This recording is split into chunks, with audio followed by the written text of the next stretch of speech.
Like,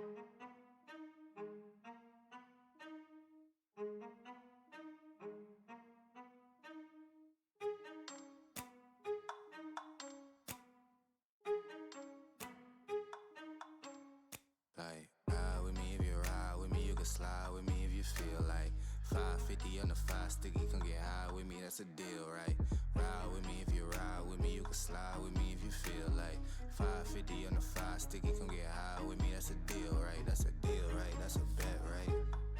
That's a bet, right? That's a deal, right? That's a deal, right? That's a bet, right? That's a deal, right? That's a deal, right? That's a bet, right? That's a deal, right? That's a deal, right? Ayy, coming down like precipitation. I ain't never met a limitation. Hater plotting my elimination. Gotta go to Google for the information. I'm a superstar, so I gotta shine. Top dollar be the bottom line. Bottom feeding niggas out of line. Turn your heart rate to a dotted line. Yeah, my zodiac probably dollar sign. Got the energy to win it, my nigga, I'm feeling great. Got a date with destiny, focusing on my fate. I don't give a fuck what you rapping, you been a fake. I'm everything that they ain't, it can't be, it won't be. Wanna see me fall, I can't go, I won't leave. Coming from the block with plain clothes and police. Straight up to the top with bankrolls and rollies. Ride with me if you ride with me, you can slide with me if you feel like 550 on the 5 sticky, come get high with me, that's a deal, right? Ride with me if you ride with me, you can slide with me if you feel like 550 on the 5 sticky, come get high with me, that's a deal, right? That's a deal, right? That's a bet, right? That's a bet, right? That's a deal, right? That's a deal, right? That's a bet, right? That's a deal, right? That's a deal, right? That's a bet, right? That's a deal, right? That's a deal, right? Ayy, 12 can't really stop shit, so I'm still pushing like a mosh pit. Ice dripping, think I'm hot shit. In the yellow bucket with the mop stick. I've been jugging jams like wholesale. Everything must go sell.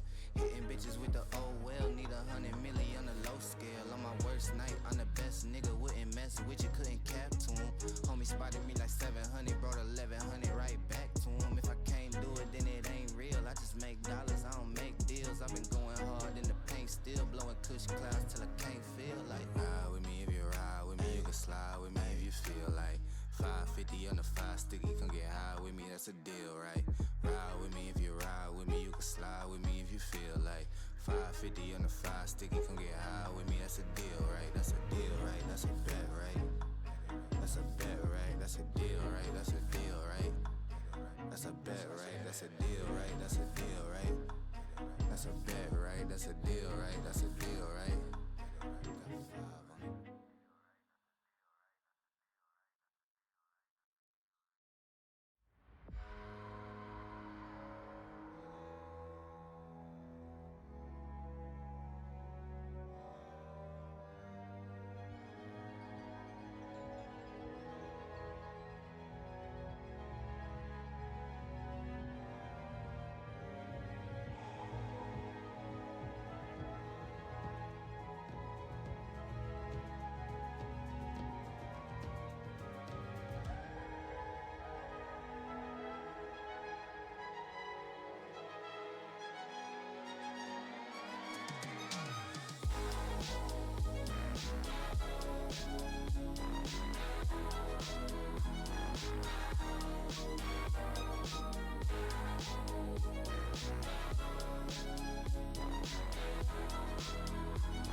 gentlemen, and everyone in that wonderful technical rainbow in between, welcome to tonight's coverage of the Titan Esports Immortal League. I have Lucha Brady joining me today. Same as last week, same bat time, same bat channel, same bat place. It's Ozzy. How you doing today, Ozzy?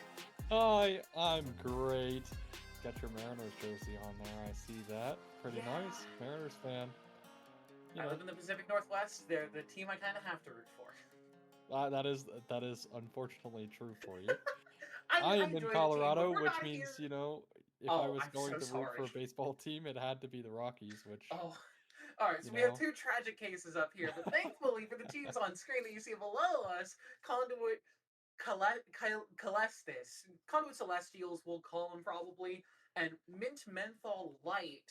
They're having a pretty good start to their season. At the very least, Conduit did finish up their last week's game today. So they're coming into this series kind of warmed up already, and they did put the smack down, to put it in so nice terms, up against SGR, taking the series 2-0 in pretty handed fashion. also that series happening at like 9 a.m. So, players Wild. were for sure tired. Like, there's no way around it. So, already great showcase from Conduit earlier this morning, as mentioned. Mint, on the other hand, had a bit of a slip up last week, but that's okay. Time, yeah. Par for the course. You're not going to be always having an easier time every single week, and maybe last week was just one of those. Also, you have to think it's the start of the split. Teams have to get warmed up to each other. They gotta, kind of feel out the other teams as well.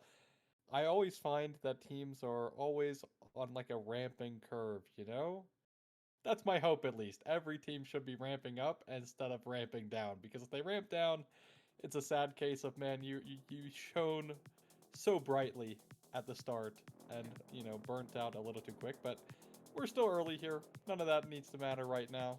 And we're going to be started off here with a nice Malphite band who is still incredibly strong in the jungle. Yeah, he's still really good. He's not exactly the most overpowered pick anymore. You still see him banned away in some leagues, like the LCK is still banning him out. I think they're still even on 26-2. They may have swapped over to 26-3 recently. I haven't been paying too much attention. And we're also going to see Ambessa and Lee Sin banned away. So a lot of jungle pool focused. Ambessa is flexible between that top and jungle role, depending on what CMO does end up wanting to play up there. Rise, they tapped his W. Turns out he's still really good because they also buffed Actualizer. Weird how that works. Yeah, weird how you give a core item, design a core item, in fact, to the blue man, and the blue man abuses it really well, and you make it even cheaper. Crazy. Of course, they were actually talking about that on the LCK broadcast last night, where they were like, well, other users outside of Rise would like to use it as well, so making it a bit cheaper does kind of make sense. Especially because it's also, like, there to buff Enchanter supports for some reason. So, making it cheaper. But hey, here's the tried and true best AD carry making his show as best AD carry, still a fairly good top laner, though not as good with the Dusk and Dawn nerfs and with the nerfs towards that AP style of build. It is going to be counted out by that Orianna, probably going into Zileana's hands.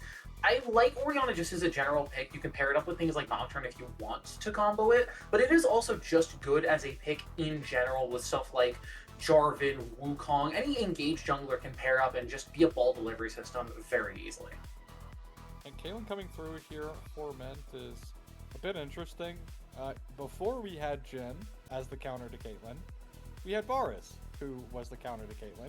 Yeah. So a little bit of a counter matchup here. They're also going to lock in Karma here for Woros, who quite a big enchanter player herself here, so not surprised to see that, but also pairs incredibly well into the Caitlyn, so Caitlyn pick might have been a little bit of a red herring here for Ment already. There are still other good picks that can pair with Caitlyn, something like Emilio, a Morgana, a Lux, and other long-range Enchanter or Poke support can work very well. They're going to opt to counterpick the top lane first instead, and maybe allow some of those support picks to get banned out. They're going to opt to ban away the Pantheon, which is, again, targeting that jungle pool. Aatrox is also flexible towards the jungle, so I guess if they don't want that running in the top lane, it's not the same exact kind of engaged jungler you hope to pair with Orianna, but Aatrox jungle, even after a nerf here and there towards his kit, still really strong. Just not great at ganking. Yeah, I would imagine, because this came after the Scion, though, it's probably the matchup in the Scion. Has a pretty decent time up there. Gets to scale up on his own into the Scion quite well. You can cancel out his Decimating Smash, of course, with any one of your Qs. Just hit Assuming that you sweet hit spot. the sweet spot, which makes it very easy to do, considering, during Decimating Smash, he is rooted, so he can't do anything. But will be the J4 Oriana combo. Already some immobility coming through here for Conduit, so this does actually have a decent time. Poppy is still on the table here, and in fact, when I was Would doing do fairly well. That's going to be a Swain for Nissan in the mid lane. I like this pick because there's not a ton of mobility for the Menthol side in general. You can take a lot of advantage of Oriana, who is great at poking people out in mid lane, but if you can match her range or bring her closer to you, you're going to be having a lot better time. I'm surprised that Mint did opt for the Jarvan first and not save some sort of jungle counter pick, but they really wanted that Jarvan, and they're going to opt for the Melio instead as that last pick for Kiwiism. Again, I mentioned Caitlyn Melio. It's a lot of range, it's a lot of abuse, and a lot of sustain as well, which I think is really going to help versus this Varus Karma lane. Yeah, I think the sustain is definitely needed here. But on top of this, looking at Conduit's side, like, I kind of wish they drafted a second poke champ here, because it actually is going to be really hard for the Melio to kind of keep the entire team sustained. But it is only going to be Varus. Honestly. Like, plenty of things you could have poked with here. Zoe's been kind of a fan favorite, showing up in the pro leagues, specifically with Varus. Ziggs as well. Obviously, no Azir matchup here, so a little hard to play this game in the mid lane. But we'll have to see if Nissan on the Swain can, show up, get those horses revving, so to speak. Rev up those fryers. That's right. But I do think Conduit have a decent look. They have a lot of space creation, which should help them a little bit here. My only fear is Mint going to have enough damage with the Caitlyn to get through the Scion plus the Swain, right? Like, that's kind of the question here for Matt. Yeah, I think we're going to be seeing at the very least one Black Cleaver, if not two. I know Aatrox is not really tending towards a lot of the bruiser items recently. He's been kind of Sundered Sky Eclipse and then just whatever you can really fit in your build. But I would love to see a Black Cleaver at the very least on him, if not on Jarvan. Jarvan already does have that inbuilt armor shred, but a lot of Scion's tankiness isn't really from the defensive resistances. It's not from the armor anymore. It's a lot of just pure health. And Caitlyn isn't really great at dealing with champions like that. She doesn't like to build Blade of the Ruined King. Obviously, with the more recent buff towards Lord Dominic's Regard, giving it that Giant Slayer passive back, it does have some efficacy and ability to actually shred through those tanks, but it's not the same as like a Vayne or a Varus, even for instance, with that percent missing health damage. Yeah, as well as, I mean, Aatrox is almost always kind of the X factor when he does get drafted. There is quite a lot of things he can do here, because there's not actually a lot of burst outside of the Varus to take down the Aatrox very quickly. So he can actually out-drain tank this Swain later, should that come to be. But in the mid-game, Swain should have no problem here. In fact, I think the Swain is going to make the mid-game very difficult for Ment. Because I don't know, even with the Ori Burst, if they're going to have enough damage to actually kill the Demonic Ascension Swain fast enough.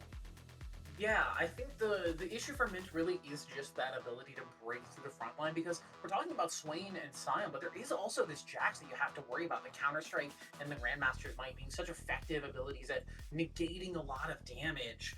There's a lot of questions that Mint has to answer, and a lot of questions that Conduit is going to pose to them as we're going to jump onto the Rift here for game number 1.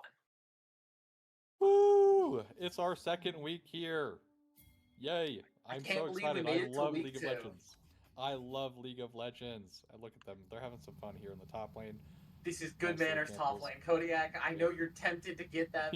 Just get that passive auto walk because the sound is so satisfying, but you gotta love the good manners. I am curious. I was thinking at the draft whether this was going to be poke Varus or on hit, just with the Jarvan and the Aatrox there.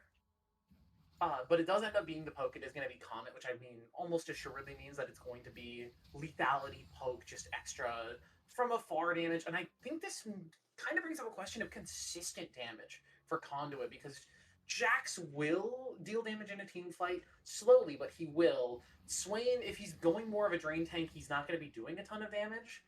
And Varus is poke, so he's not really doing a ton of consistent sustained damage. He doesn't have the Blade of the Ruined King Ginsu's Rage Blade build.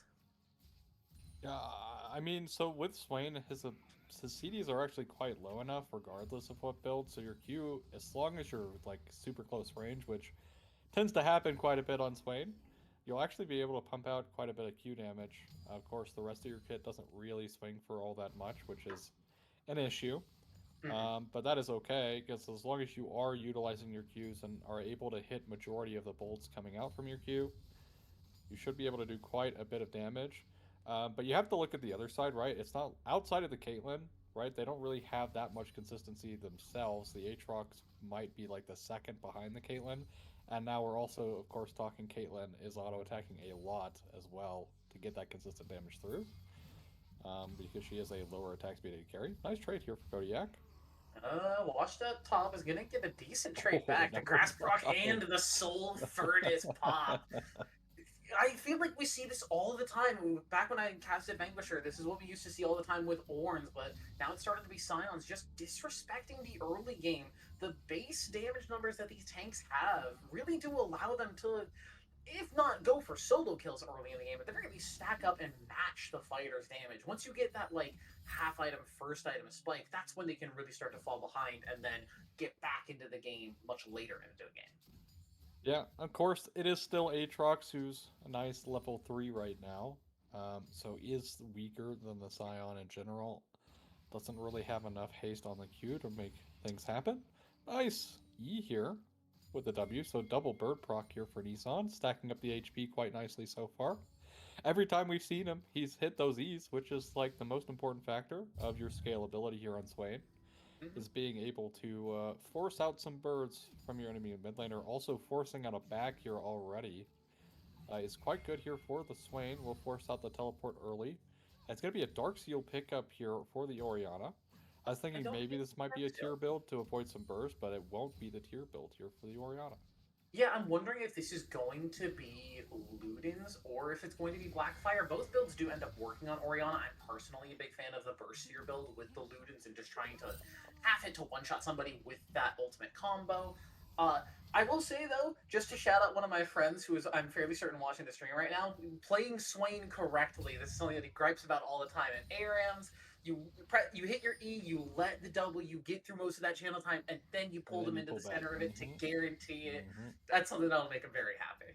Yeah, it is a mechanic that you don't really think about. You're like, oh, if I just insta pull them back, right, to get my soul, but no, you actually want to wait till like the very end of your E time, like root time, to pull them back to, like as you said, to guarantee the W. Because if you do it early, you actually can't guarantee your W, and they have time to walk away. So, already some great mechanic showcase from Nissan. This forest did try to take a reset already, but it did get thwarted here by men's bot lane as they hard shoved this wave in. And they did not want to lose it here, so smart decision. Potion of Avarice still in the pocket here for the Varus. Will be popped now here to help Yep. shove this one, this wave, so they're going to take their reset a little bit later. But it shouldn't mean all too much. Kaylin now has the BF sword. Varus is going to buy a Serrated Dirk. Or maybe tier double longsword, something like that. We'll see.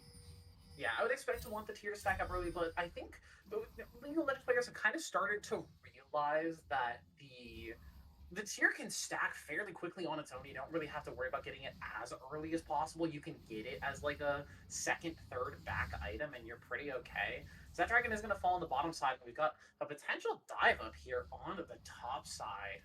Jarvan waiting in the wings as Kodiak is going to push this wave in.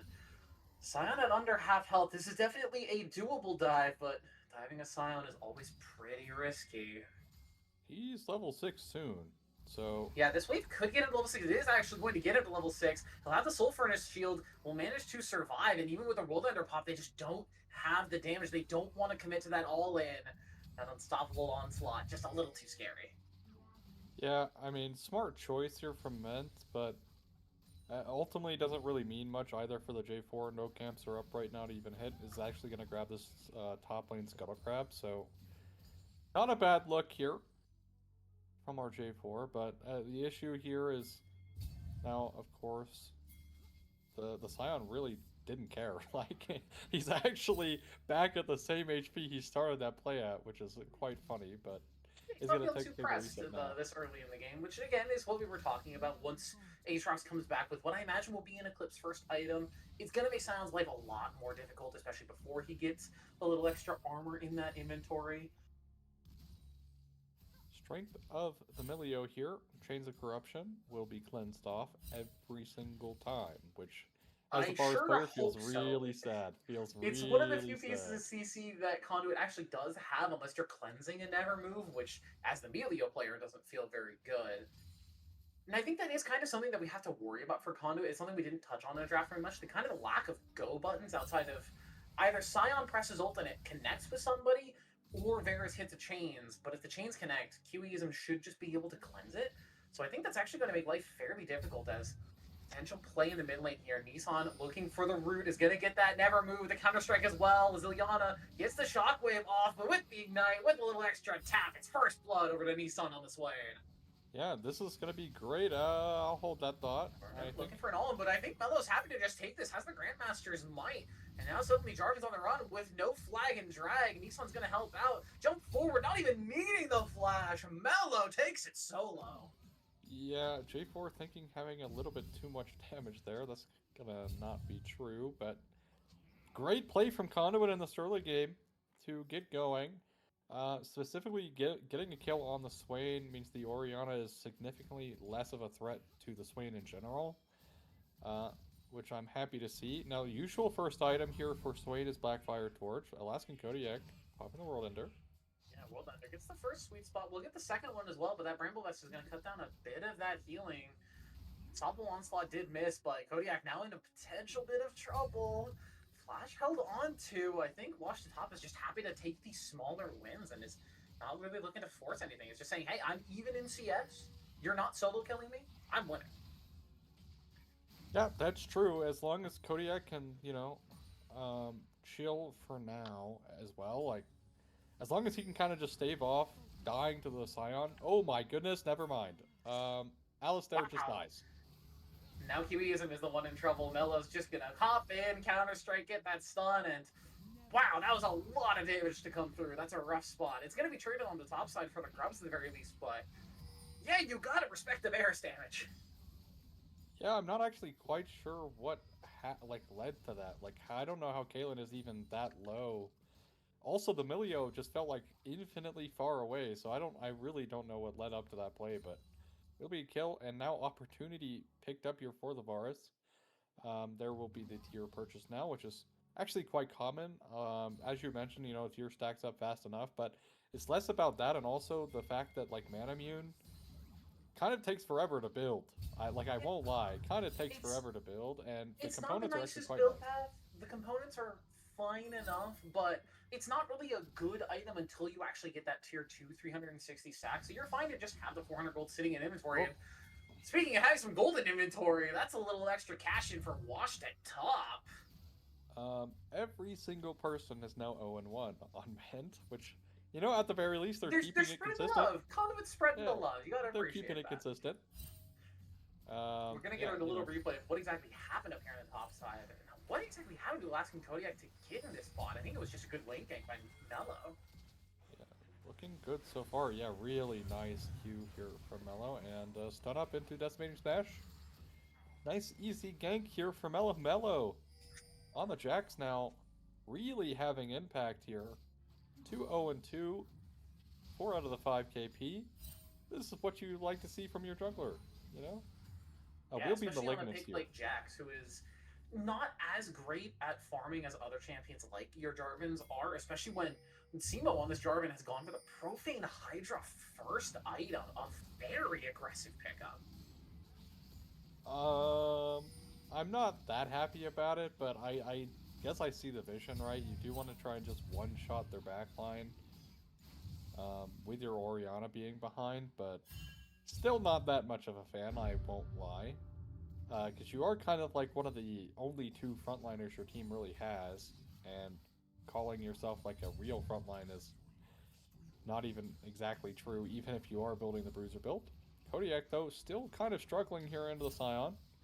Yeah, as soon as you get that passive auto off, the anti-heal comes on. It's still able to trade decently well back. It doesn't look like it's actually going to be that Eclipse first item. I'm guessing probably Spear of Shojin with this build path, because it's not the Eclipse as that has, or not the Eclipse, not the Sundered Sky, as I believe that has the Caulfield's Warhammer in it. Oh yeah, this So will a little be bit, so a little bit Shojin less for sure. sustain, so a little bit less sustain for the Aatrox, and Hi, Varus. Zemo has found Nanto, looking for a little bit of extra damage. Oh, nice Flashes away flag. from the flag and drag, has the No piercing shot, he arrow. lives. Stay behind me with the massive shield and the movement speed burst will keep the 80 carry alive. That's just some This support play. is actual disaster and heartbreak for Mint. They can't even kill a Varus who's off by himself. Nice flash shield as well from the Karma there to really guarantee that Nanto's able to live, and fantastic flash to dodge the the flag and drag as well. Just a great play overall from Conduit's bot lane here. Is my god, it is so sad to watch, because you're expecting, hey, Varus is dead here, but nope, it will not be. 3 grubs over to Mint at the very least is nice, I guess. That's kind of something to be positive about. They did find themselves some grubs at some point, something on the map at the very least, but it's kind of the only thing they've gotten. Both of the first dragons have gone over to Conduit. They've gotten a lot more of the tower pressure just because of the winning lane in top lane, and yeah, bottom lane is a little bit behind in plates, but being up in CS and up that extra kill just kind of evens out the gold between them. And I will say, I want to shout out the content. One of the people making content behind the scenes for Immortal this season, Branny fan, did predict this series to be 2-0 for Menthol Mint. And right now, I'm not really seeing it. And I think Mint might be on front watch as Simo is caught unawares right into the waiting arms of Mello with the counter strike. They've got the sustain, but they can't get their jungler out. Beautifully collapsed on by Conduit. yeah, like, I mean, the J4 sitting on a ward, they're looking so hard to force on this Varus. They didn't even have Cataclysm up there. Like, it's like it wasn't off cooldown there, so just another overforced play around bot lane. The last play was not a bad look. It just quite unfortunate. This one though, certainly an overforce. Even with Ziliana walking down, it wasn't even fast enough. So you didn't even have your mid laner there to try and convert that kill either. And the play was over by the time the Ori got there, so Ori wasted time in bot lane. Is up in CS here, though, so that's nice, I guess, but still wasted some time there and found nothing. So, again, Mint falling farther and farther behind in a kind of slower fashion here. Mello in a little bit of trouble here. Simo chasing him down, but not wanting to go too all in, even with the teleport coming through. That's going to be Ziliana coming into support, but nothing else really happening. Coming back to that content piece made by Brandy Fan, I do want to point out something that they mentioned. To quote them, I am biased towards MML, so I'll assume they still win 2-0. But if they lose this series, they are going on fraud watch for the rest of the split. And this is not starting off great for them. No, I mean, I'm also, like, I will say it again, I'm really not happy with J4's build path. Like, I really think, like, you kind of need the HP to try and survive here. Like, you're playing into poke Varus. You don't really have frontline here for your team. Like, yes, but in majority of cases when J4 goes in, he's kind of sacrificing himself, but at least giving yourself a fighting chance of at least surviving long enough to maybe get a second flag and drag in a fight is worth it than doing a little bit of extra damage with a Profane Hydra. Like, look at your team, right? You have Aatrox, you have, like, Caitlyn, you have Orianna. Do you need this extra damage? For me, personally, no, you don't. Yeah, Mello in the bottom lane is spotted out on that ward, so Alistair and Kiwiism are going to get away, but they're going to be forced to use the cleanse and the flash on that Melio. So already a much more viable dive target. Nice little poke there as Wash at top is making the call into mid lane. An unstoppable onslaught. Flash away, but Nissan has the lightning finger. Zaps them down. Plays made in bot and mid as Melo's going to dive in and take down the Melio. No flash on Kiwiism is a killing spree. Alistair, now the one in trouble. Stuck under turret alone in a 1v3. How much can you get done? Nothing at all. Not even an assist over to his teammates. Nanto takes it solo. Yeah, this one looking quite brutal here. Conduit just on an absolute tear around the map now. Mid lane can't survive, bot lane getting dove under their tier 1. And while, yes, you do have the Milio here to help cleanse the Chains of Corruption and give the Caitlyn some extra range, realistically here, you're losing so much that maybe getting like an actual support to where you can get on top of the Varus, you know, punish the Varus pick out a little bit more so the Caitlyn can dominate the lane. You're not forced underneath your tower as Caitlyn. Alas, that's a hypothetical here. Rift Herald being started up here for Met. Might mean an objective bounty. They did get the top tier 1 as well. So that's some nice compensation gold back, but it's still 6,000 gold tier difference of 17 minutes, which a bit brutal. So it's a little early to be calling the game, but this does feel like Conduit has just kind of been in the driver's seat from minute 1, and they haven't really felt uncomfortable at this point in the game. Varus already on that 2-item power spike, going for the Serpent's Fang second, denying a lot of the value that Melio brings with those warm hugs and the nice little shields that he provides. It's just when your opposing laner is allowed to go these kind of luxury counter pick items, second item, it's not feeling great. I mean, also you have shielding from Orianna, albeit minor. You also have, you know, J4's W, which is a shield, so not a bad pickup here. And because Serpent's Fang is actually such a cheap item, it is actually teched into a lot when there are shields, because hey, you get the anti-shielding effect and you get more lethality. What's not to like as lethality Varus here? It's more AD and more lethality than Collector is, which I think more people are not really keyed into. I still see a lot of Collectors as like a first item rush, and that, I'm gonna be honest, that item's just really bad right now. Wash at top is looking for the all-in here. Kodiak does have the dash, but friends are on the way. Nanta with the Chains of Corruption. I don't think Alaska Kodiak is surviving this one, and Kiwi is you're in the wrong neighborhood now. Walking up without vision, it's just gonna be another kill of Mello. 11-0 is the kill score in Conduit's favor. I mean, I'm really hoping at this point for Ment it's not a shutout. Like, this game feels so, like, open and closed already. Top tier 2 is going to fall down here at before 19 minutes. It is an absolute disaster for Ment across the board.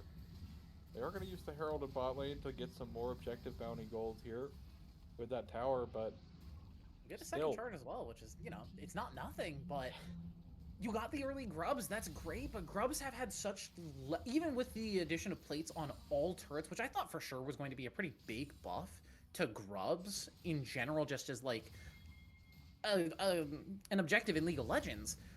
But it feels like they have been weaker than they really have ever been this season, and the trade from Dragon to Grubs has turned less from like an, okay, it's a 1-for-1 objective, it's an even trade, to, yeah, no, if you take the Grubs on that trade, you're just kind of losing. Yeah, I mean, Crystalline Overgrowth kind of devalues Grubs. It was actually talked about a little bit during my Aegis cast earlier this week, but yeah, realistically, right, Grubs also kind of getting nerfed coming into the season to like really allow teams to utilize the Crystalline Overgrowth also kind of means that the Grubs are just inherently worse. And then you have the Crystalline Overgrowth, right, which kind of does Grubs' job for it instantly. So, you know, Grubs definitely not something that you feel great about taking, especially when you're down 3 Drakes. But yeah, look at this poke. Like I see, this is why I did not like picking Caitlyn. Like Chains of Corruption. Emilio's gonna be forced to cleanse that out. So there's the ulti 1-for-1 trade, which I think is Menthol. You're not unhappy with for Conduit. It's kind of just like, okay, you can get that cleanse. Sure, whatever, that's fine. Mello looking to chase down Simo on this Jarvan. The eye lands. Cataclysm's in there, but Mello doesn't care. Has the flash, shockwave in, but Mello has the Grandmaster's Might on. It's just not taking enough damage. Blasting Kodiak will get away from the Counter-Strike, but the rest of the team is on the way. Unstoppable Onslaught is going to find the slow on his General Ziliana. Kodiak's going to teleport the heck out of dodge. It's all they can do as they have to run and watch their mid laner die. They were in Joe spawned in, and they're already pinging on the way to it. Now, I'm not quite sure. Yeah, they're going to do this. I think There's they no can. contest. Yeah, I mean, even if it takes them an entire minute to do this Baron, there will be no contest whatsoever. They also have the 2-item Jax. I feel like they're not struggling in terms of the damage here. Like, Conduit is just so far ahead in this game. It's 13-0. And every single play that Mint has tried to go for, it just feels like one of those like train wrecks where you really want to look away, but you just can't, and meant fall farther behind with the Baron being picked up here for Conduit.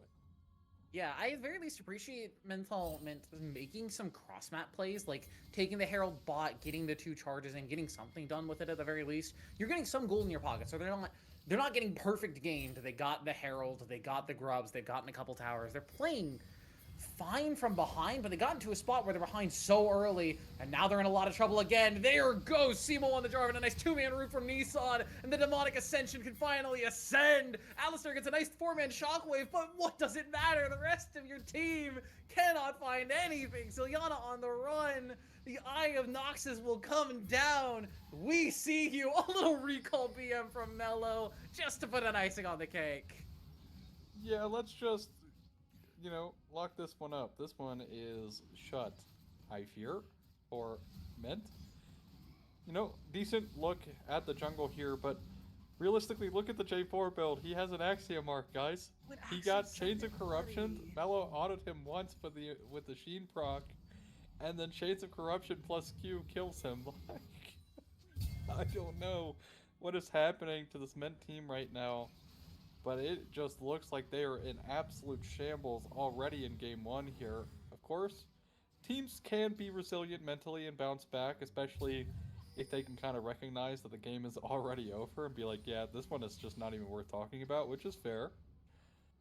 Yeah, but I'm I don't know. I'm hoping- really just not a fan of some ideas here from Ment. Like I think the J4 Ori is, of course, tried true combo. Not a fan of the build. I think the Caitlyn was an interesting choice as well. J4. I like the Caitlyn as an idea, but yeah, Simo just gets half health on the Jarvan. He's gonna get sustained up a little bit from the cozy campfire of Kiwiism, but yeesh. Yeah, I hope that Menthol is not taking this too difficultly and is just thinking about, okay, how can we change stylistically up for game 2? What mistakes did we see from Conduit? How can we take advantage? Because they did have good side lane plays. They had good cross maps, but it just kind of had come to nothing. Yeah, unfortunately, right? Like, it all. Okay, we're good. It kind of all stemmed right when they just didn't convert the initial Varus kill, right? But they then followed it up with. I mean, the first Varus play was kind of unfortunate. Like, Nanto played it very well. Waros was able to get there in time as well to bail out the Varus. But the second play was just definitely a complete overplay from Ment. And now they are 17-0. Hello? Dives in, half health Simo, forces him back into his Nexus, and that's going to be the first inhibitor turret down at 24 minutes. That Baron Buff's still on for a couple more seconds. They're going to get that first inhibitor off of it. Baron Buff will fall off. They'll pick up the second inhibitor turret and inhibitor as well, with the base open at 24 minutes. I will say, as much as we're kind of ragging on Menthol Mint and what they could have done better, I think we do also have to give a lot of credit to Conduit and how well they played this game. Like you mentioned, Nanto's kind of near 1v3 outplay, but with a little help from his support, Stay Behind Me. It was a lot of good micro plays and good macro as well that put them in this spot. Because even if the opposing team is playing poorly, it doesn't guarantee you a win if you're not capitalizing, if you're not taking advantage of it. Yeah, I mean, also to give some roses over to Ment, like, look at the map state, right? Like, they have every single tower on top, they got a tier 1 in bot, so their macro hasn't been too poorly. Like, they have some, like, macro ideas, it's just the fact that because of some micro errors that happened earlier on in the game, it has just been a complete stomp here for Conduit, and of course, as you mentioned, Conduit have been playing phenomenally. I mean, specifically micro-wise, Nanto able to avoid the initial gank, and survive that, which is just an absolute feat, by the way. 1v3 in J4 cage, able to survive that. Absolutely insanity, but Conduit for sure playing well. Nissan on this Swain as well. Really, really been a nice laner on this. I was actually kind of shocked. Hitting majority of the E's, which is exactly what you want to see. As Watch the top is going to eat a little bit of poke, but I don't think they're even going to break through the Soul Furnace shield. I think they just, with the Mountain Soul that we haven't even gotten a chance to comment on because it was just taken 4 dragons initially. Mountain Soul on the Scion, really good it turns out. Kind of difficult to kill this guy. Yeah, I don't. Oh, well, nice little Shockwave shockwave poke slides here. too, but Nanto was going to take most of Zilliana's health with that piercing arrow. Doesn't end up getting the kill, but I don't think you're feeling too pressed about it. They're just kind of sieging these top lane and saying, hey, you have a mid lane and a bottom lane you have to deal with eventually. We will take this turret. We are going to storm your base with time. We can play the patient game. Yeah, I do like that they're not overforcing as well. Just letting their bars do the majority of the damage and the work, right? That's exactly what poke bars is here for around sieges. You just simply let him chip away at them from safety. Yeah, look at that damage right there. Point in case. First tier Nexus Tower is going to fall here. They're just going to look to Ed. I don't think that Menthol can actually get them out of the base at this point. No Baron buff required. The Scion just able to stand in front and take damage, not really care. Kiwiizum was forced to flash away from the counter-strike. Mello happy to just take that cooldown. Simo's going to get caught by that never move. The Unstoppable Onslaught finally in, and they'll take advantage. Conduit are going to look to go up in this series in incredibly dominant fashion, not giving up a single kill. Looks like it'll end maybe around 20-0. 12,000 gold in the lead. And as long as somebody doesn't dive a fountain, which doesn't look like they'll do without his Anyas, Oh my. that is a 21-0 shutout for Conduit. Yeah, absolute dominant performance here for Conduit. Every single player here performing excellently. Mellow finding gank after gank here on the Jax, which is really not all that typical to find, right? Yeah. Like, Jax ganks can be quite difficult. He even found a lane ganks on the Kodiak, you know, in top lane there. Just ran from his tier 1, just ran him down through the lane. Are we going to talk about the elephant in the room? Are we looking at these numbers? Are we going to talk about it? Do we have to? I feel like we have to mention the Jarvan built full damage. I have to. And did less damage than the Karma. We have to mention that. Look. I've rebounded him enough. He knows the mistake here, so I'm not going to point it out, okay? You can point it out. You can be my guest. I've already mentioned that I really did not like the build, but... Now, in my expert opinion, I'm not the color caster, so my analysis skills are, you know, they're a little iffy compared to yours. But I think when your full damage assassin-type jungler does less damage than the enemy support, that's bad. Yeah, I think we can agree on that. I think it might just be a little bit bad. Just a little bit bad. Yeah. Bit of a rough one. That's a rough one. Hopefully, Menthol Mint will be able to bounce back and have a little bit of a mental recuperation in game 2, because that game 1 was not pretty. And for Conduit, this is just continuation of what started this morning for them after their rescheduled first match, going up 2-0 there against SGR, and now they're up 1-0. We'll see if they end up 2-0ing this series as well. When we get back from a break, we'll see you on the other side.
Welcome back, everybody. We're getting ourselves ready to get underway for Game 2 draft between Conduit Celestials-ish and Menthol Mint Light. But before we do that, something that we did on the Vanquisher streams that we're now doing over here on the Immortal streams because our producer Golden brought it here with her. If you've played the playground version of the game, you kind of know what's going on. It's called Kiss, Marry, Kill. Our producer presents us with 3 different skins from League of Legends and tells us, hey, who are you gonna kiss, who are you gonna marry, who are you gonna kill? In this case, we decided to go with all Wild Rift skins because League of Legends PC didn't have a lot of Valentine's Day skins this time around. So we've got Love Confessions, Caitlyn, Ezreal, and Gwen. And mostly everybody was agreed on marrying Gwen, except for our producer who decided that they wanted to kill her, and that's messed up.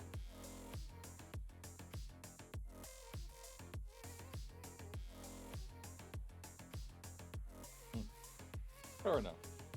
Fair enough. Our producer was saying that Gwen was maybe a little too childlike for them, and I can kind of get that, but also out of these 3, Gwen has the most green flag personality, so I'm not gonna let that go. That's true. That's true. And most of us were also in agreement about at least doing something positive with Ezreal, except for our observer Loki, who decided, no, kill that twink. Yep. We hate that guy, according to Loki. Okay, I just have to get this out the way. Look at the left champion, okay? If you ignore her gun, does anyone know what champion this is? Like, genuinely, if it didn't say Caitlyn. No one would know this. Why does Riot keep doing this? Can we please get back to having, like, unique looks for every champion? My god. Unique looks and unique faces, because also, that's just not Caitlyn? It's not. Like, either way, we should be ready to get to draft fairly soon, but this is something we'll be doing for the rest of the split as well. It's something our producer likes to do. So when we come back every week, either between games 1 and 2, or once we get to the best of 5s, games 2 and 3 most likely, we'll be back. We'll have more of these. They are sometimes themed, sometimes just for fun. We did have Horse Week 1 week, which was an experience, and I'm hearing that it is coming back. The Horse Week was awful for me. The Horse Week was. I'm glad all of the production staff have trauma over Horse Week. I'm glad it's not just me. I appreciate that. Yeah, I did not like Horse Week. Man, what is the signature on the Ezreal one, by the way? I've been trying to figure it out, and I don't know. I have to assume that's either Ezreal or the Artist. I have to assume that this is like Ezreal's in-universe signature, and he's signing it for a fan, something of the like. That sounds like him. I don't know, but like the first letter, I'm pretty sure is a V. So, like I think this is a V, right? But it's not Varus because there's also something above like the lettering. Yeah, it's most likely an Artist signature if I had to guess. I'm not 100% sure. We've got a little bit of time before we get into the next game's draft. I feel like we do kind of have to talk about the previous game. It was a game that happened. It was certainly a game that happened. And if you're a Conduit fan, it's a game performance that you really want to talk about. If you're a Mets fan, however, it's a game you really don't want to talk about. Specifically, maybe around the jungle role. But that is okay, because, it's time to bounce back here. And even if, all right, I will be Ment's lawyer, okay? I reamed on them the whole game last time to kind of be their lawyer, okay? Even if you get 2-0'd, even if Conduit pulls out another perfect game going into this game, it's still only week 2. You have so much time to figure out all your problems. There's really no reason to mental boom over it. Yeah, last game was a complete tragedy of, catastrophic proportions, to say the least. But that is okay, right? It's better to have those games earlier in the season so you can diagnose those problems than it is at the end of the season, because once those problems start to kick in at the end of the season, you also have to think about like the mental thing, right? Like you have so much time to repair your mental at the start of the season than you do at the end of the season when you're moving into playoffs, right? Like if you start losing a whole bunch of games that you're like, you were smashing teams beforehand and now you just start to lose to them, then your mental's really, shot going into playoffs. Compared to now, right, you're starting to lose games. in that kind of fashion where it's like really dominant for one team, you can then diagnose those problems, become better players, become a better team before the games start to actually matter. Say, Mint does make a playoff run, which not determined yet. It's only week Yep, 2. We it's have anyone's 9 game. weeks of Anyone's regular game. season. It's possible. It is possible. Anyone's I would game. even say kind of likely. We have 10 teams, and I believe our playoff bracket is going to be top 6. I'm going to have to remind myself on exactly what our playoff bracket is going to look like. I don't have a visual on it currently, so it's harder for me to remember. But there is a good chance that any team that is in Immortal right now can make a run to playoffs. We're only in week 2, especially because Menthol did win week 1. So even if they lose here, they will just end up being 1-1, and you can make it to top 4, top 6, whatever the playoff tournament ends up being. You can make it at that sort of a record. Yeah, I mean, just look at like Gongshin, who made it somehow. That's just, although I think that maybe was also a bracket issue in the LCK. Thankfully, we don't have an LCK bracket. We've got a Titan bracket, which is for the Immortal League, a beautiful little round robin with each of the teams. The bands coming into game number 2 are looking damn near exactly the same coming into this one. Teams have not swapped sides. So far, we have not swapped bans. We have Lee Sin and Rise. We have Syndra, Mbessa, and Malphite. I don't remember what that last ban was. Was it the Rumble, or are we switching something up? I'm pretty sure it was not the Rumble. I'm pretty sure this is a different ban, but I'm happy to see it nonetheless because Rumble's really good. Rumble's really good, and realistically, the only thing that's been kind of answering it is the Caelestis.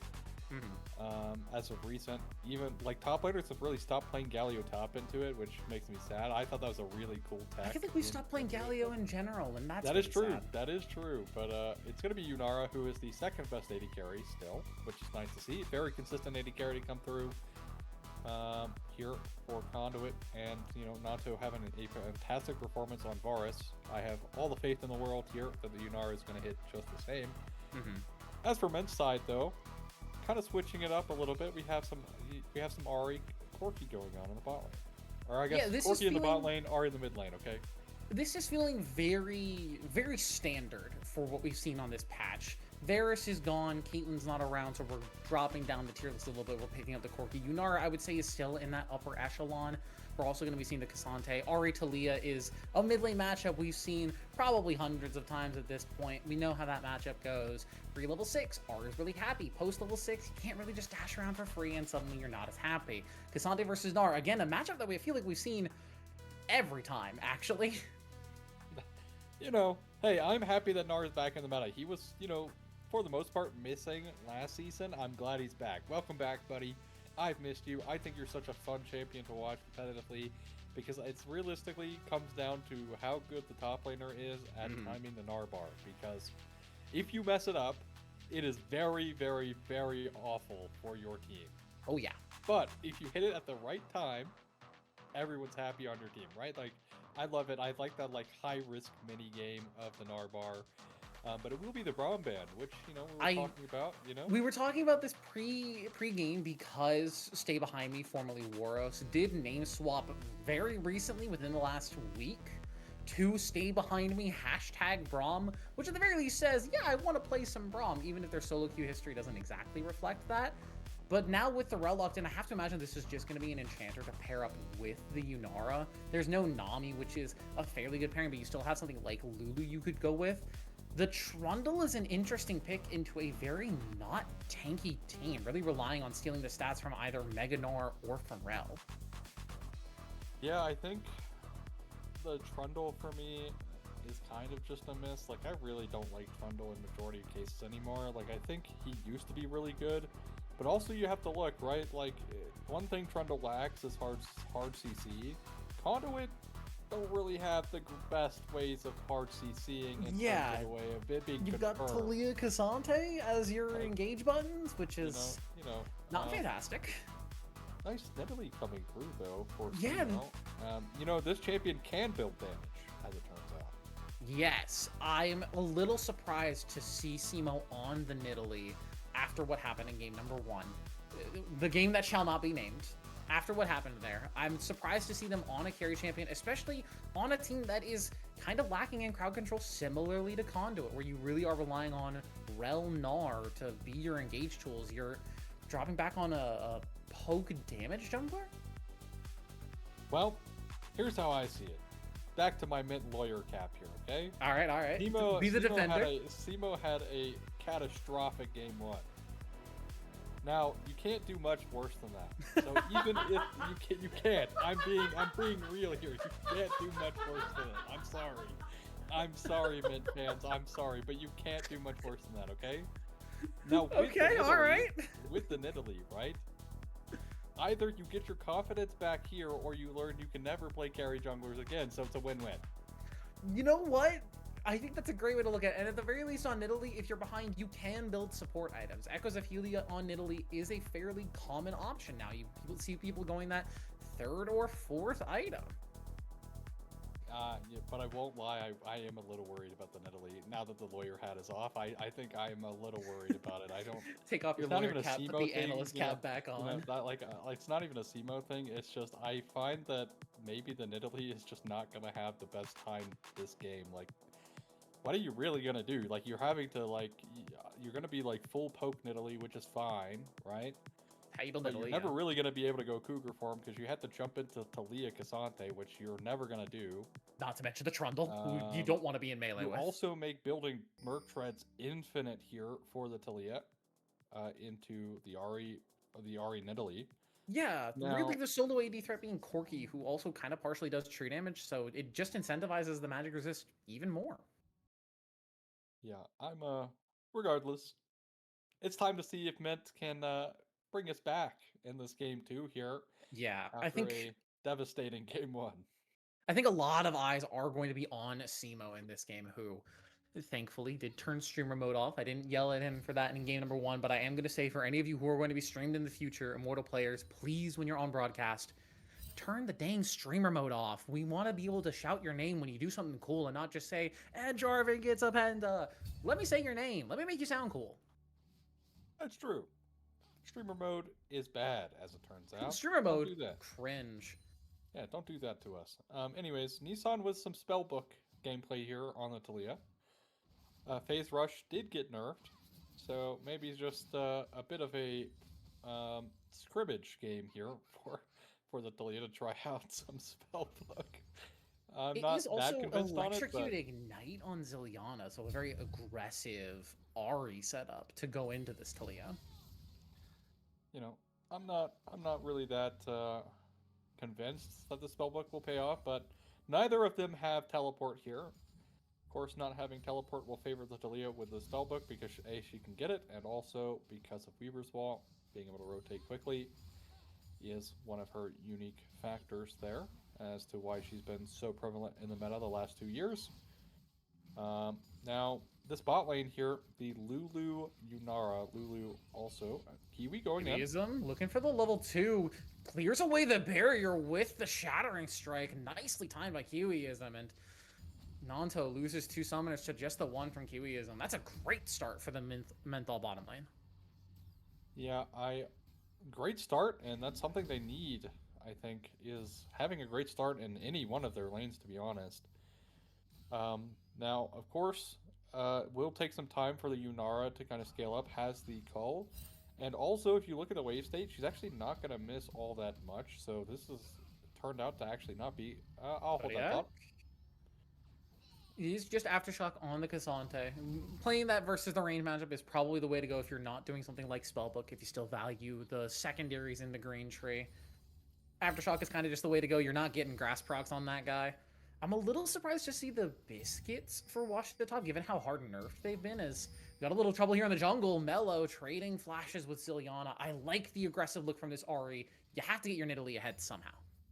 Yeah, but you do also have to think that now your Ahri is flashless, which means the Trundle will have a great time ganking her before level 6. Of course, the caveat is Ahri needs to not be level 6, because as soon as she gets Spirit Rush, the gank is going to fail. I mean, if they force it out and then they re-gank it, ooh, nice flick. Nice little trade of CC there. The charm lands, but so does the seismic shove. Nissan taking the worst of it, though, and -1 on the cannon as well. Oh, disaster for Nissan in game 2. Yeah, it's okay, though, as well, but back to the Ahri.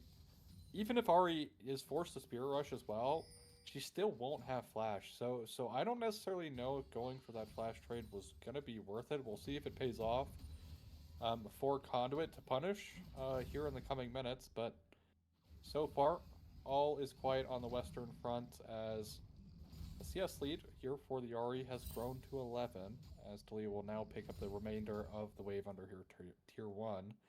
I think in the future as well, I would hope that this Yunara lane starts to stabilize, but how poorly the level 2 went for them, I'm not sure it's going to stabilize anytime soon. Great trade here from Wash, though.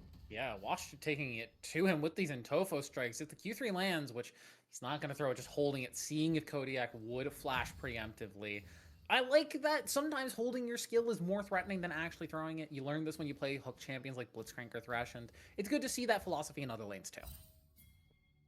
You know, like the terror... Kodiak?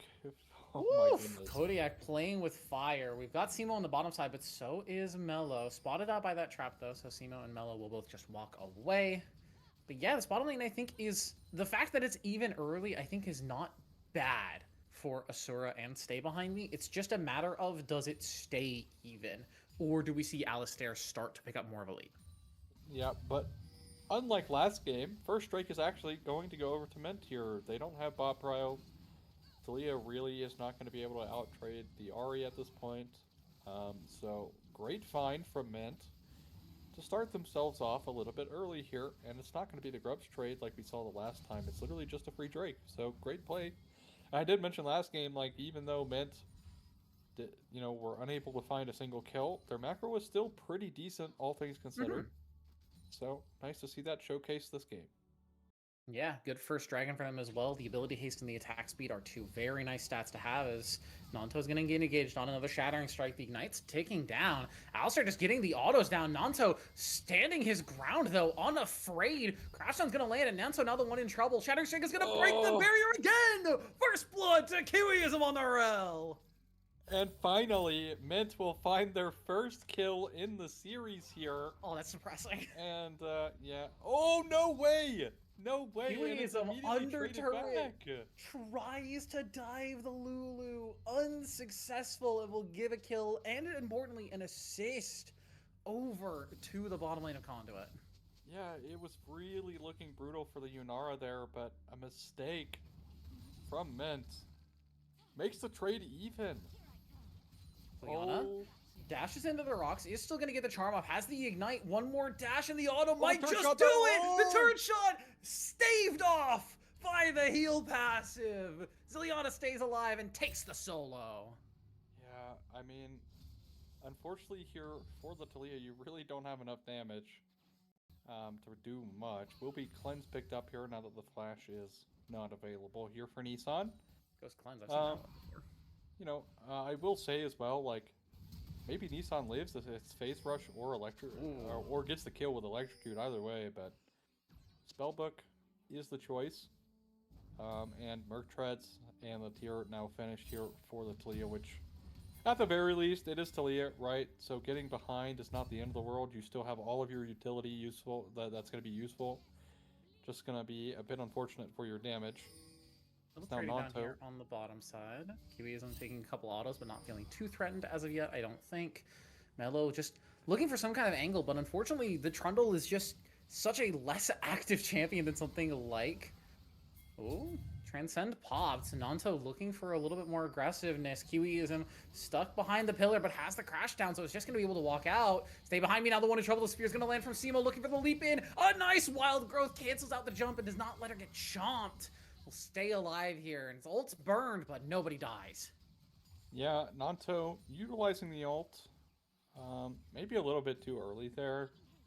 Might have been able to chase down Kiwiism had it been saved earlier, but kind of seeing a bit of the struggle here for Conduit's comp with not having a lot of CC is the pillar is kind of your only gank tool here, especially in the bot lane, that if you don't use it, the Rel just gets to run away, and if you do use it, she just gets to crash down after the fact, so... They are back on the Hello return. Is back here. Kiwiism does have that aftershock on, but Alistair is the target. Valkyrie's away. Kiwiism, I think, just looking to sacrifice. Gets a nice 3-man crash down, maybe looking for a potential return. The Shattering Strike as well. They'll give the kill over to Asura, and now flash away. The 2-man seismic shove from Nissan might just be able to turn it around. Melo's going to survive with the triumph and the King's respite, but Ziliana will get a kill back with the Spirit Rush. Bloody scuffles down here, but it's 2-for-1 in favor of Conduit. Yeah, I mean, unironically, I think Nanto might have died due to the flick, but it's still, nonetheless, ends up in 2 kills here for Conduit. So nice little turn back. Of course, unfortunate Yunara does go down there, but at the end of the day, still a winning play here for Conduit is the Talia getting that Weaver's Wall value there, but it's still kind of behind on the CS department. But again, is the Talia, you're picking her more for the utility than the damage. As great, re-follow-up gank here from Mello as well in the bot lane. Kiwiism sacrificing a slice. Speaking of, looking for the roam, nice little path maker there from Watch top. We'll take another excited hyper proc, but not feeling too threatened as of yet. Has the biscuits, is munching on them. Looks for the Intova strikes back, but doesn't pick up Kodiak, so just looking to walk it back. I love the fact that Mint, at the very least, are taking the fight to Conduit. They tried it a little bit last game, and it just did not work out any single time. But now they have 3 kills here, 2 for the Ahri, which, Ziliana might be able to be their Knight in Shining Armor, and emphasis on the Knight as the best Ahri in the world. As, putting up a decent performance. Knight might be a little bit happy here. Yeah, this is a great bounce back game from Menthol. This is the kind of thing that you do want to see from them. Coming off of a game 1 like that, it would be really easy to just say, the series is kind of done, we'll phone in game number 2, just whatever, we'll go head home, we don't care. But they're putting up a lot of fight, they're playing the good macro, they're making good decisions here as they're looking to take control of this pit for Dragon number 2, Chemtech on the Rift. So it will be one of the elemental souls, at the very least, we will see. Now, I will say that this strike number 2 has spawned in, but it is looking like Conduit really want to play for it. Nice Shattering Strike gets off the Lulu shield. Simo's gonna get hit by the Slurkle. A lot of, a lot of pressure here around this bot side river. Now junglers will finally go back and clear their camps, as bot lane back in a reset state here. Are still kind of behind though, so that is something to mention here. Yeah, it feels nice to have your lead on that 2-0 Ahri, but I think the fact that the Nidalee isn't accelerated at this point of the game, you can even see in the itemization the fact that Mello was able to get that recall off and get that first item power spike first is a really big deal. With Nidalee, you want her to be kind of turbo ahead at this point in the game. You want her to be dominating the jungle, but Simo has not been able to have that kind of singular dominance. The team is ahead, and it's good. You're up 300 gold. You're about to get your second dragon here. You're not feeling bad, but I worry that we need to see more out of the Nidalee to see this pick be more effective. I will say, and I can be 100% incorrect on the cast here, and I'm happy to be clowned for it, but I'm quite confident that Nidalee's clear is much faster than Trundle's.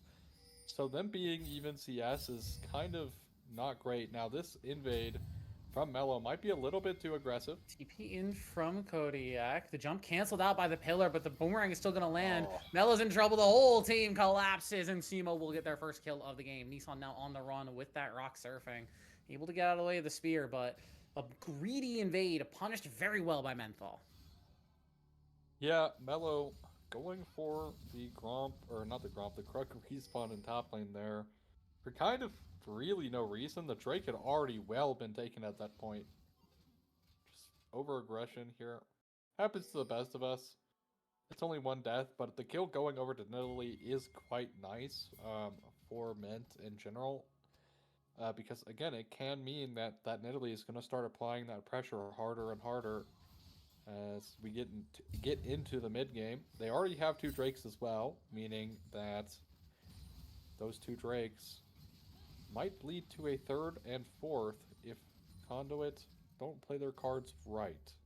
Yeah, Mountain Soul on tanks, pretty darn good. There's not exactly a pure tank to be spoken of as Washed at top, looking for the 1v1 here. Kodiak doesn't have flash. The Intofo strikes.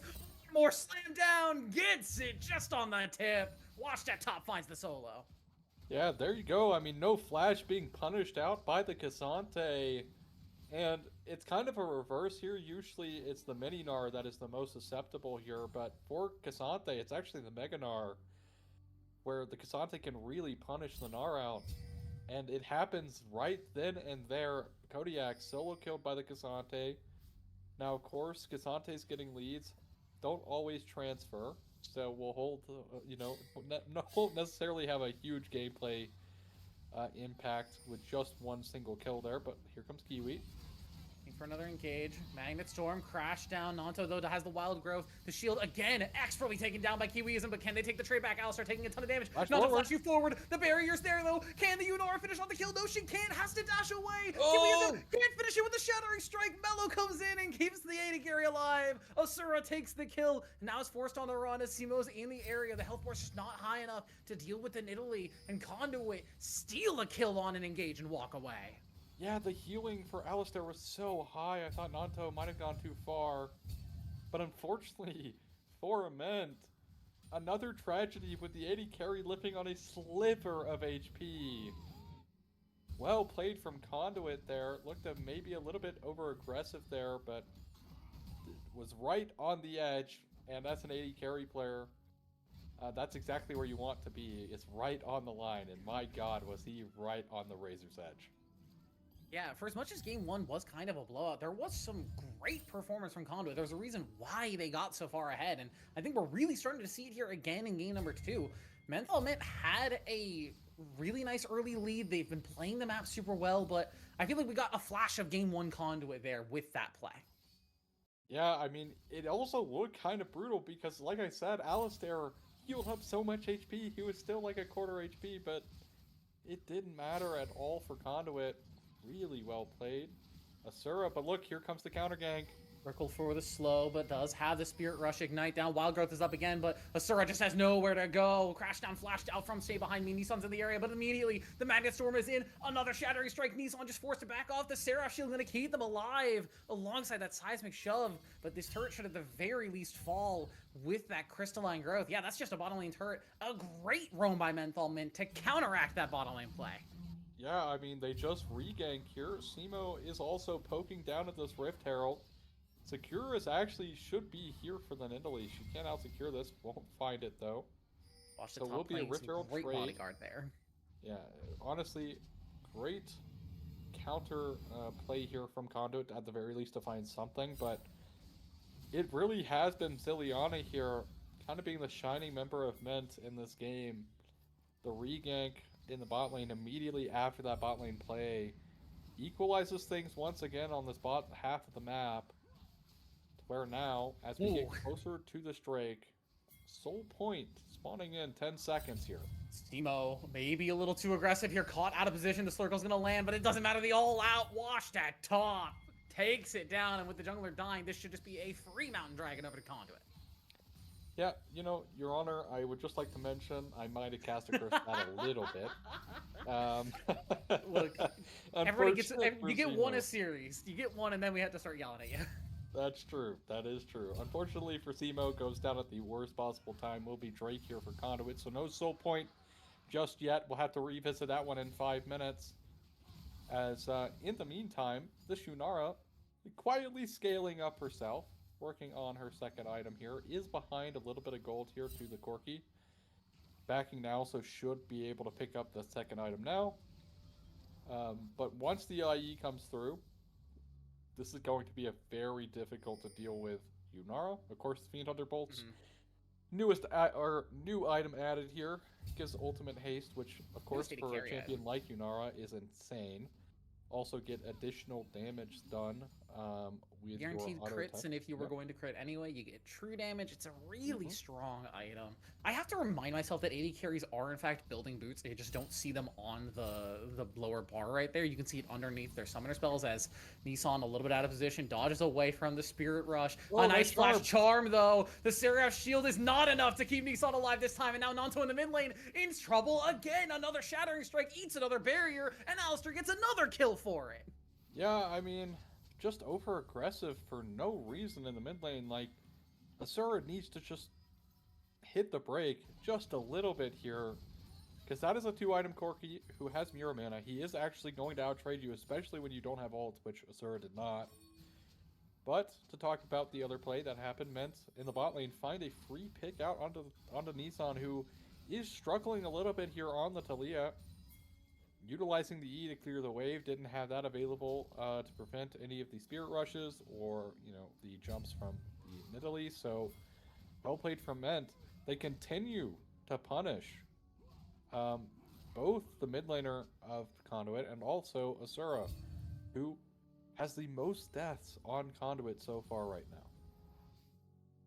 Yeah, this is a rough spot for Conduit to be in, and similarly to Game 1 to Game 2, assuming that this game does continue to go this way and Mint does continue to hold, I say their lead, but the gold is actually fairly even here, but assuming they hold momentum and they do take the lead in this series, the mental jump from a domineering Game 1 like that to come into kind of getting out macroed here in game number 2, at least, is what it feels like. The plays have been very menthol flavored.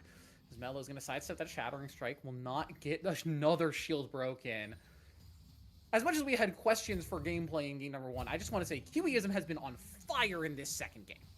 Yeah, I mean, Shattering Strike is reigning true here. Many times breaking down either the Lulu shield or the barrier. So actually in the bot lane, Up, flashes in, gets the Pathmaker! Killing spree for the Cassante!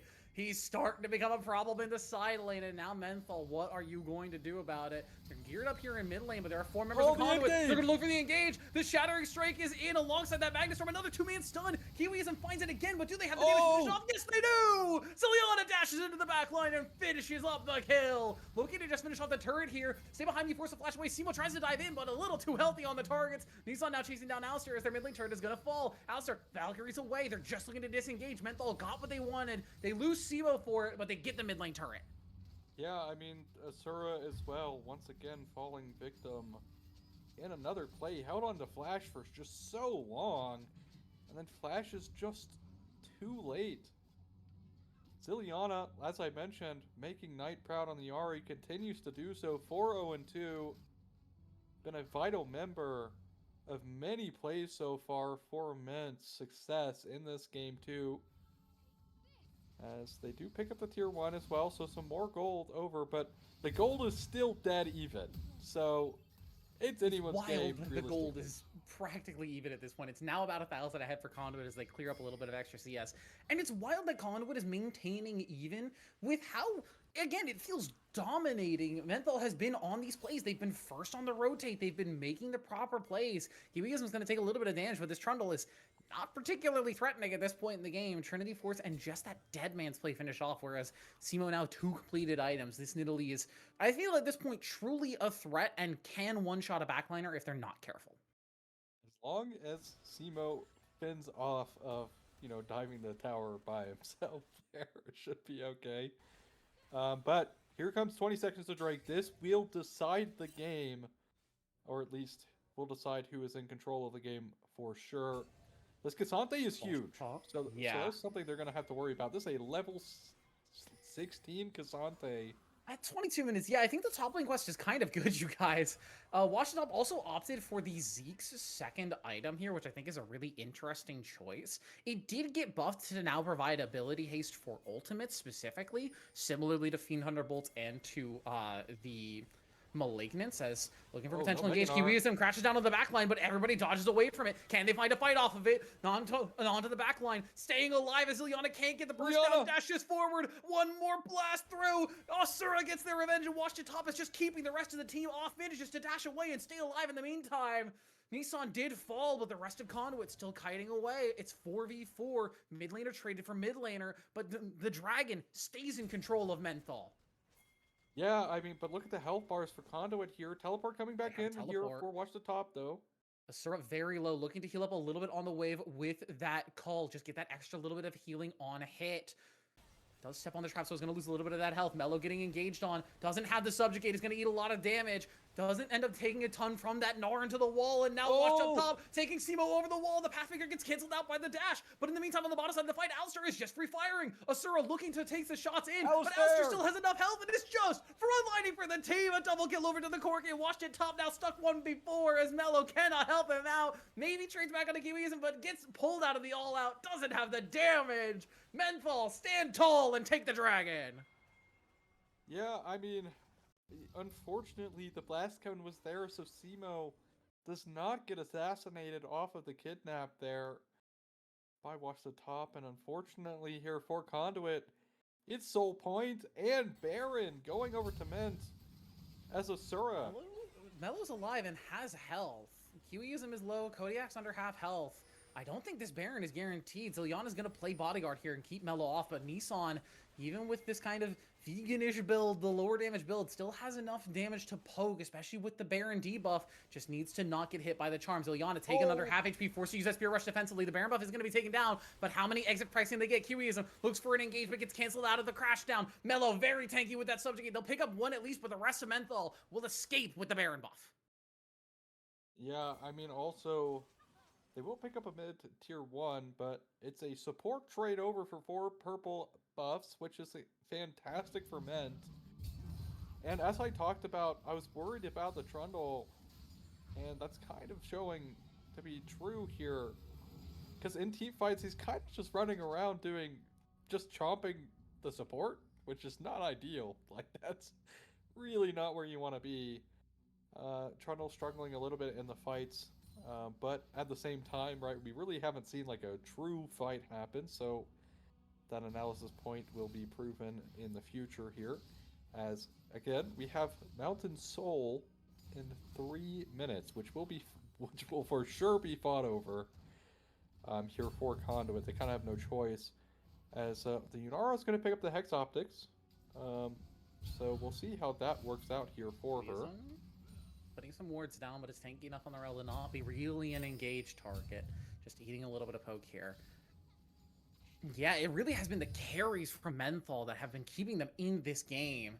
Alistair and Zilyana have been having a hell of a series here.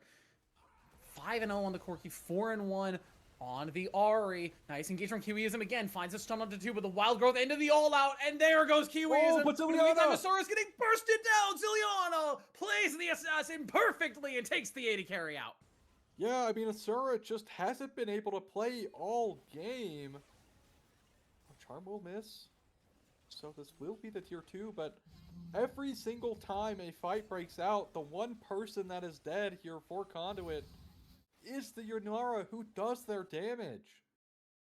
So it's always been a winning fight here for Ment. Yes, Kiwi sacrifices himself, but at the end of the day, what's a support to an AD carry as they pick up the mid tier 3? Yeah, this is an incredible comeback from Menthol. We keep talking about it, but game 1 was just so drastically Conduit favored. Seeing them come back this hard in game number 2 and play this well, kind of out of their minds, I will say. The carries have been performing incredibly. The team synergy is there. Kiwiism has been finding the right engages. This is exactly what you want to see coming out of a team. Hey, I did say mental reset is possible, of course. You know, sure, game 1 looked rough, but that is what it is, okay? Now, that being said, Ment continuing to push their lead here as they invade this red buff. Taking their resets, enjoying their last bit of Baron buff here, as still great play though coming through from Ment as they continue to press their lead. They got a lot of gold off of that play as well. Alistair on this Corki has been playing so phenomenally. Look at the CS lead as well. The Asura 3-7. Yeah, playing a very aggressive Yunara has been pseudo frontlining, I feel, for this team. Just whenever the team is looking for a fight, it's just walk forward and Melo's going to eat a little bit of damage. The pillar doesn't knock Zileana back perfectly, so no flash, no Spirit Rush forced there. Dragon's up in about 50 seconds, and unfortunately for Conduit, they kind of have to fight this. If you give Rel Nar this Mountain Soul, they're just not going to be able to be taken down. Yeah, also a big issue here is, I ran the math, okay? The Yunara has more deaths than her entire team combined. Wow, that's... And you do have frontline, so it's not like that's not there, it's just Asura just falling victim here to the Ahri time and time again. Also to the Corki. Now, of course, this fight will decide the game. Eats the charms. Zileana forced to Spirit Rush out. Redemption there to keep the team sustained back up. A huge heal for the squad. Redemption, a very good item at this point in the game. Just able to sustain so heavily.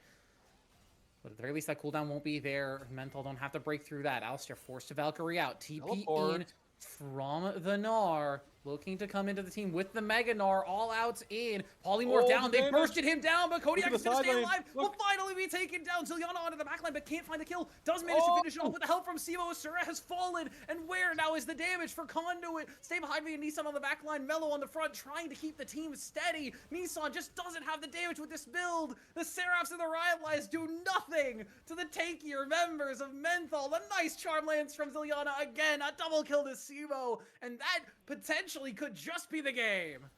Well, I mean, Asura again goes down. I'm not quite sure how an 80 carry with both Flash and Barrier just dies every single fight with a Cassante, with a Trundle and a Lulu. But Asura falling down means Conduit again have no damage and Mint with a resounding bounce back in game number 2.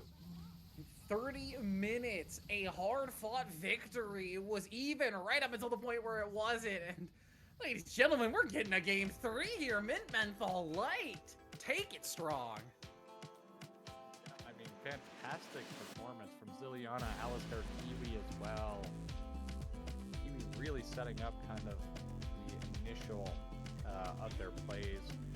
Also, Zileana on this Ahri, that was just a disgusting performance. That was a My God. Time and time again, able to find Asura here. Through a Cassante, through a Lulu who, you know, kind of surprised that the Lulu didn't take, or buy him a Caelestis at all. Like, for me, I find that this Moonstone item is kind of just fake most of the time. Like, I'm curious how much it actually did this game. But I think the problem is it's not really the CC itself that's getting you killed with the charm. If the charm lands, you're already taking a little bit of extra damage, but the burst that comes through immediately after is the real problem. So unless you are frame perfect on that Caelestis and you're instantly out of it, instantly either flashing or dashing away from it, that burst is still gonna land and you're probably still gonna die. Yeah, well, unfortunately for Asura, bit of a rough one here, but that's okay, of course. Rough one, we saw what happened in game 1.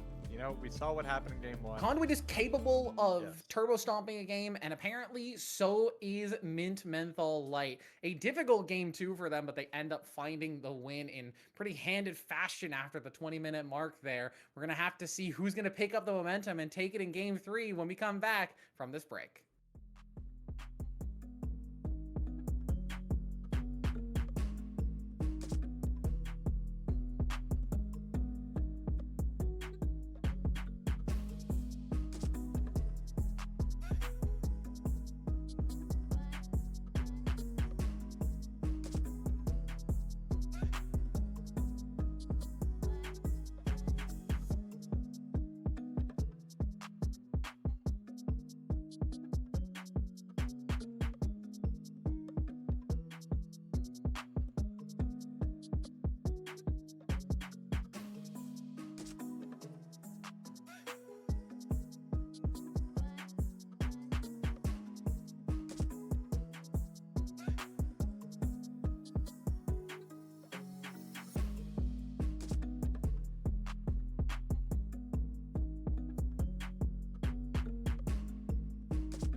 Welcome back, everybody. We are here for our final game of the night.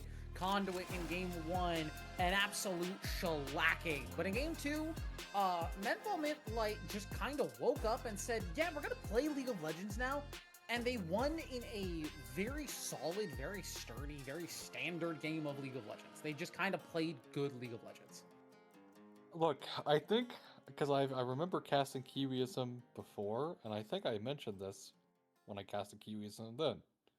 When he is on Engage, he looks like such a better player when he's unlocked, able to do things, than he is on Enchanters. So why do we keep picking Kiwi? Like, that Rel game was phenomenal. That was a fantastic performance on the Rel. I want to see more of that from Kiwi. Like, Alistair as well on the Corki had great moments.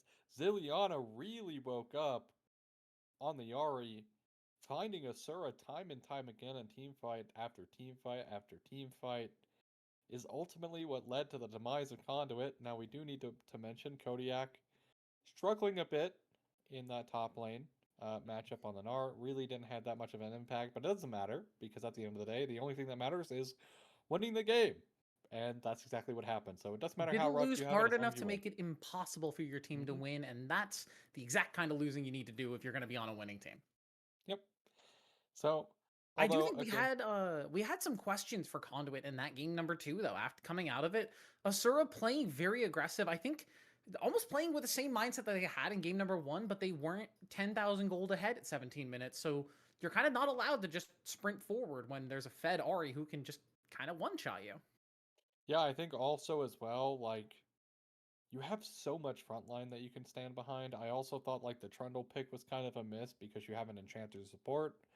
So you don't really have a lot of CC to make the Trundle, like, work, especially in teamfights like that where you're having to try and utilize Pillar against an Ahri and a Corki and a Nidalee, who all can just dash. Literally, every single person on their team had some kind of mobility.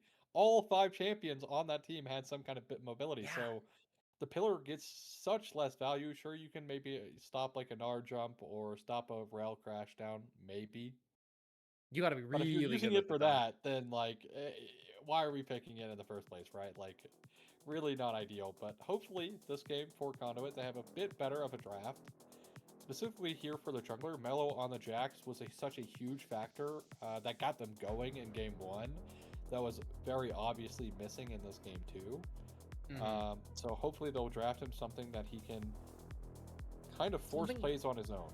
Something a bit more aggressive. Give me a Wukong, give me a Xin Zhao. Just give me a champion that says, hey, I'm going to gank early, and I'm going to be a bruiser about it, and they can't really stop me. Lee Sin and Malphite off the table. I assume the bans will stay the same. We do have a side swap here, finally, in this series, coming into game number 3. So Conduit now on the red side should have access to a little bit easier of a counter pick, I will say, and I'm wondering what they're going to do with that, and why they would opt for red side now coming into game number 3. Yeah, I mean, also, I think it's really important here to maybe give Chris kind of a good matchup, because Chris has been slamming top lane in both games so far. So maybe that's an alternative, like, route for you to kind of take, right? Like, you put your top laner on a carry champ who has been, you know, outperforming the top laner so far the entire series. But hey, Aphelios first picked here for Mint, which Aphelios is a Jinx counter pick? Maybe. If we're just going back to like the yep, there it is, bang, nice good catch there. But I hate Jinx. I hate watching the Jinx. This champion is so boring to watch. I hate it. Because I have seen so many times in Emerald, the Jinx is 0-5, and then the one miracle reset happens, and she gets a pentakill, and the game is just over because she resets all the towers. I hate it. I hate watching the champ. I don't think it's fun to watch, but at the same time, it got drafted this game. Asura has a lot to make up for from that last game, and you're on a champion that's even more punishable than the Yunara. The Yunara, who's actually really hard to actually lock down. Fairly safe, of her transcendent dash. But that's going to be the Aurora, right? Who is going to Aurora and the Fury. And then the Fury coming through. We did hear whispers of this from our producers coming into this game, so I'm a little surprised to actually see it. I thought they might have been joking. Stand behind me, hashtag Braum. We'll get a game of Braum in, and I think this is a great spot to do it too. Versus Aphelios, a low mobility AD carry with a lot of dive from the Nefiri and from the Aurora already showing. Braum as a defensive support, this is just a great spot to pick it. Yeah, I think as well it'll help your Jinx a little bit here. Unfortunately, won't help all that much against the Aurora. The Aurora gonna be the difficult pain point here for the Braum, but that's all right, because not very many supports can deal with the Aurora using her ultimate then coming across the other side. So we'll see how she does. But Bard being banned away and Thresh being banned away. Thresh is of course the tried and true support combo with the Aphelios. Anytime Aphelios is meta, Aphelios, Thresh, Thresh Aphelios, makes his Lulu. appearance. Those are the one You have two. Aphelios, yep, you have Aphelios. So I Lulu. wonder if this means, even though it's not great into the Braum, if we're going to see an engaged support, something like Alistar or Leona. But that is a Mel. That is a post gutting Mel. I've played Mel a few games now on this patch. She has changed from much more of like a cooldown based champion, one who's just like, hey, I'm gonna spam my cooldowns and fight, build up the overwhelm, and then one tap somebody or multiple people with ultimate. She's just kind of a standard burst mage now. You fish for roots with your E. If you hit it, you tap them with Q and they take a ton of damage off of it. So we'll have to see how well Nissan can do with that, especially with how well Liliana played that game number 2 and now on the Aurora for game number 3, a champion who has been very dominating in solo. Yeah, it'll be the Orin here for Chris into the Urgot. Now, of course, if you've been in and around Macro's Twitter or Twitch or YouTube, you know that this Urgot matchup can actually mean the Urgot kills himself on you, because you just pick up, play the steel caps, and they still have Stormmail, and what does he do? He just dies. Yeah, he just dies. So, and that's without you pressing a single button on your keyboard, mind you. So, should be a good matchup here for the Orin. I am kind of shocked that they went for a blind pick Urgot here. You know, it's not even that great with their team comp either. They have a lot of range, and the Urgot lacks that. Does have some like pickability, I guess, to like feast off of the range, you know, with the Fear Beyond Death. But of course, that can be reflected by the Mel. So that is something to mention. And speaking of, Mel did get hotfix buffed. She got after some her gutting, and apparently, now this is coming through from Vigar V2, she's actually not that bad anymore. So we'll have to see, with those hotfix buffs, if she's actually performing well. And this will be our first litmus test to see if the Mel is back into playable shape, because she very much was not before the buff. Yeah, she's in a rough spot. Again, I kind of mourn the stylistic loss there, because it feels like new champions that are released by Riot end up falling into a couple of buckets, and I thought Mel was kind of unique and interesting, because instead of being a burst mage like Aurora, well, I guess Aurora wasn't a burst mage when she was released either. She was also I'm going to spam cooldowns, and I'm going to eventually throw my ultimate in when I've got you poked down. I'm going to sustain with the passive. Mel was in a similar spot where she's not sustaining, but she's just consistently chipping you down, getting the overwhelm stacks, and then finally executing you. But now she's just, hey, if I kill you with my full rotation, I've won the encounter. But if I don't, I'm not going to be able to trade with you. One thing here that I like from Conduit is they have much more CC this go around comparatively to last game. So that's a happy sight for me. Same thing here for Ment with that Alistar pickup. Although, again, I really don't think that the Urgot kind of fits in, but I've seen crazier things work, so I don't want to doubt it too much. The Urgot worries me. I understand that it is a comfort pick for Alaskan Kodiak, but Kodiak has been struggling a lot in this series. The matchup has been very favored to wash that top through pretty much the whole, even in the games where Conduit is losing, the weak spot for their laning has been the top lane. So Wash the Top has just been having a lot of fun here in this series, and I think getting the counter pick to Ornn versus this Urgot and having another beefy frontliner to play for your Jinx, it's a really good spot to be in. And this is something that I talk about anytime I see a Jinx. Your team now revolves around the Jinx. Yeah, I will say, a little sad that Chris has kind of been pushed onto the tank duty every game, because he has been slamming top no matter what, right? Like, I kind of would have liked to see maybe get some of the pressure off of Asura to perform. Of course, the Jinx matchup and the Aphelios, of course, right? Like, that's great. But at the same time, Asura really struggled last game, and that was kind of your hope, your pride and joy in your entire comp and how, you know, it was supposed to tick. And it didn't. And this game, it's going to be Asura on a Jinx being forced to play against an Fury Aurora, who can very easily kill her in one rotation in a blink of an eye before her team can even react. There's a lot of dive, but I think there's also a lot of protection for this Jinx, which is something that I like. When you pick the Jinx, especially early in your draft, you are saying, hey, this is a Jinx composition now. We are going to play around her no matter what we do. This is now we're going to protect the puppy, protect the president, whatever you want to call it. And Jinx is kind of just like I think even in cases of like Kog'Maw, she's the most like distinct example of this, because Kog'Maw can survive on his own if he gets far enough ahead, but Jinx, even if she's hyper fed, she needs a team behind her. She needs people to help her. And having bruisery frontliners like Ornn and Braum and even the Xin Zhao to a certain extent is going to be really helpful for her. And even Mel has a certain amount of peel as well that can keep the Naafiri off her, reflect the dual daggers, stop the bleed from coming through, even catching the Naafiri out of the air just off of the dash. Like, there's a lot that you can do for this Jinx. Yeah, a lot of things as well, and also a little bit less pressure from Asura because you do have the Mel who will do more damage than your Talia did almost certainly last game, unless the Talia is just getting farmed by this Aurora and Naafiri, which is 100% possible, by the way. That is a complete possibility because the Aurora, Naafiri, Mel can't really protect herself against very well, especially post level 6 here for both champs. It's not like you can prevent either of their ults going on to you, so a lot of pressure here for the Nissan. You also no longer have the invulnerability when you press your W, which is another major factor there for the Mel. You can still die even if you do press W, so that is something to keep yourself aware of as the Mel player this game. But like I said, I wanted to see Mello on something that could be a little bit more active on its own. Xin Zhao is that. You also have Crescent. You have the Crescent Guard, which one of the best ultimates in team fights in the entire game. You press it, you create a lot of space. It makes Xin Zhao a literal tank for that factor. It's what makes him so hard to deal with in fights. And when you have such high range with your Aphelios, with your Aurora, you can also kind of just negate all of that damage, unless for whatever reason Aphelios decides he wants to come be melee range into you, which is not the best choice for the Aphelios unless he's red-white. Oh yeah. We are waiting to hear any sort of update as to why we're not in game just yet. I assume there's a pause going on and that we might just be waiting on that timer to go through, or someone may have had trouble connecting. So we'll get you into game as soon as possible. I've just heard from our producer that we got 10 more seconds to go, so perfect timing. We've seen Conduit stomp game 1. We've seen Menthol win in pretty dominating fashion in game 2. Do you have a prediction coming into this game 3? Do you think it's momentum, or do you think it's the comeback?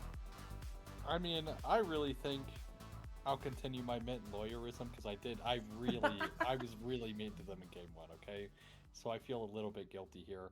I'm gonna believe in Mint this game. I do think they have some insane looks onto the Mel that I think make playing the Mel is gonna be really hard. The last time Mel was meta as well, something that she really struggled with is when champions can get on top of her, it becomes really difficult for the Mel to play, even if her team's playing around her, right? Like, she still struggles quite a bit.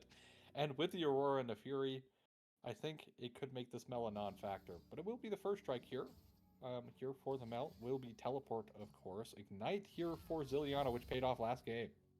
Knight electrocute again, and Aurora slightly less safe, I would say, than the Ahri. No sustain on that passive, and not that extra bit of mobility with the ultimate, so maybe a little bit more vulnerable, and especially with Mello being on a more active jungler, perhaps this is something that Conduit can take advantage of in the mid lane. Well, we'll have to see. Simo also turning around on the Nidalee comparatively to game 1 on that J4. And I do think a lot is riding on this Naafiri pick. Naafiri, of course, still a decent jungler, did get buffed, so we'll have to see. How well did she get buffed in this last patch, or is she getting buffed next patch? Because I read the next patch notes. I can't remember if yeah. Regardless, she's either getting buffed next patch or she's already been buffed, and she's still a decent jungler here, and should be able to punish the Mel in particular quite easily, especially when she's on her own. The Jinx as well, of course, who's pretty immobile, but does have that Braum for safety. But if Chris can keep getting these leads in top lane, which currently he is struggling, but of course, par for the course into the Urgot matchup. Very impressive for the Urgot early. You just need to make it to your boots and your component, and you will win the lane. Yeah, we are waiting on 800 gold for the Bramble Vest, and then I believe it's 11. I know it used to be 1100 gold at the very least for the Tabbies. Is it 1200 now? It might be 1200 now. I think it's 1200. Yeah, because it's boots plus combine is 900. So yeah, 1200 gold for those plated steel caps. In the spot lane, some priority here for the Jinx, despite Alistar starting with green. Of course, level 1, Alistar is quite sad, so probably par for the course. Jinx with Rocket always able to clear out those range creeps pretty quickly. But they do need to be careful. Looking for the engage. A nice little stand behind Braum from Stand Behind Me. I'm going to have to rename that ability because it is called Stand Behind Me. So I can't say Stand Behind Me, use the Stand Behind Me. That feels a little awkward, you know? You know, I mean, hey, stay behind I would use me. SBM, but like that's a little bit too close to SBF, and he's a whole situation. Alistar's going to eat a little poke here. Asura kind of low on mana, though, using a lot to just get this poke in. Mello was in the area, but not looking for a dive this early in the game with the Jinx Braum. Especially at these HP states. Also, Oros out of mana as well, so a lot of mana usage here from Conduit's bot lane to get that shove. Jinx will reset. I like the early cold pickup. I think this is the correct call to make. Nice little buffer from both sides there. Bellows breath to cancel out the knockback, and the jump forward to cancel out the knock up. That was just a good interaction. I liked that. Yeah, nice. I mean, I really love when that happens. It's just good gameplay from both sides. But level 5 here for Kodiak, level 4 for Chris. Maybe he'll recognize why that is, but doesn't seem to notice just yet. But is playing really respectful. Pretty low mana here. Wave is pushing here into Chris. Now, Kodiak, of course, does have a pretty good Urgot, I will say. Still doubtful about the pick this game, though, per usual. I just don't think draft-wise it meshes very well. But as you mentioned, Cole here for the Jinx. We'll give her a bit of extra gold. This lane, in theory, should be a nice farm lane. That is, of course, in theory, nice double knockup. Going from Kiwiism again. Asura taking a little chunk of damage, but the Cull sustain will help heal that back up a little bit. They do also have biscuits. I'm surprised by the amount of biscuits that Conduit have been bringing. I do know that Cashback got nerfed. It got 0.5% taken off, which is not nothing, but it's not a huge amount. But biscuits get a pretty nasty nerf coming into this season, and I'm surprised to see so many members still opting for that rune, given how Riot kind of just took it out back. Especially for AD carries who generate extra gold, so you're buying your items faster. Cashback allows you to buy them even earlier. And in this lane, in theory, right, the Jinx shouldn't be getting poked out all that often, but here comes the collapse around this Drake. It's going to be the first Drake fight that we're going to have. Stay behind me in the area, Nissan as well. Level 6 is available for both mid laners, but not for the junglers or the supports. There's that between worlds. Zileana gets the burst onto Asura, who flashes away, but the Kiwiism is going to get the 3-man knockup. No protection available for the Jinx. Stay behind me, trying to get in. The Ignite comes through, and it's first blood over to Sivo with the second follow-up to Zileana. Conduit forced on the run, and Menthol take a beautiful first team fight. Hey, as I mentioned, the Jinx is in fact so easy to pick out. It like the Between Worlds is just such an oppressive cooldown to play against because it's just a massive circle that can't be blocked by anything. It slows you down and allows Aurora to get right in your face to guarantee the rest of her combo. Asura goes down like that, Mello as well. Not having that level 6 goes down on top of that because no Crescent Guard to really buy himself some time. And honestly, realistically, I don't see a world why Conduit thought they even had a chance in that fight. You're playing Jinx, Mel, into an Aurora Nefiri. Like, you just don't have the damage for that. Like, or like the space creation at this point to really, buy your Jinx some time to get some damage done herself. He doesn't do a lot of damage this early in the game. I was surprised to actually see Asura rotate for that play. We saw Alistar stay bottom lane and just farm the wave out because pre-6 Aphelios with not great guns, what really are you going to do in a team fight? And I think we saw exactly what happens to these immobile AD carries that don't have those tools yet. Right there with Asura, who ends up dying, losing out on a little bit of that wave, losing out on some time. And we see now Alistar picks up 6 beforehand, now has that BF sword in inventory, and is going to be a lot more difficult to deal with in this lane. Yeah, I mean, also, like, the Jinx being forced to back early, buying the call means The item advantage was actually for the Aphelios there. Already had the BF sword picked up. So even without the level 6 and the scalability of both AD carries not being there, the BF sword will obviously outpace no matter what. But it really was that Aurora damage. The Aurora actually did so much damage there at that fight that Mint find themselves up early once again, which is a nice continuation of last game. Yeah, and I think the biggest deal is that it's to the detriment of Asura. Asura being behind specifically. The PowerPoint of this Conduit draft, it's not what you want to see early, and I want to see Conduit put a little more pressure on this bottom lane, try and bail Asura out here, because this is the point of your draft. You pick up the Jinx to be your carry. If you let her fall behind, you're just gonna not have an AD carry for the entirety of the game. It's not like an Ezreal who, even if he's behind, eventually he'll get items and start being strong. So Liana makes a roam up here to the top side, but I think Washed is a little bit too far away to pressure at this point. Also was really aware of that coming, so well played. Nice awareness, despite really not having vision. I mean, probably got Good caught by the communication, very good timing. board. Yeah, Grubs spawned in here though. Can Mint find them is the question. Reflect coming through for Nissan. Will only reflect the first Darkened Dagger there. Will not reflect the second. But Zileana, again, showcasing mastery of these kind of like mid-gamey mid laners. Again, on this Aurora. Even with that roam not really doing anything top, it's still looking to get active. And look, the CS difference is still even, right? Like, that's what you want to see out of your mid laner. They roam, they're able to stay even in CS, generate pressure, and it will be all 3 grubs here for Mint as Conduit kind of tapped out at the moment, but that's okay. Because again, their comp does scale quite well. They just need to buy time for that. But if they give up too much in this early game, they won't have enough time to scale is the issue.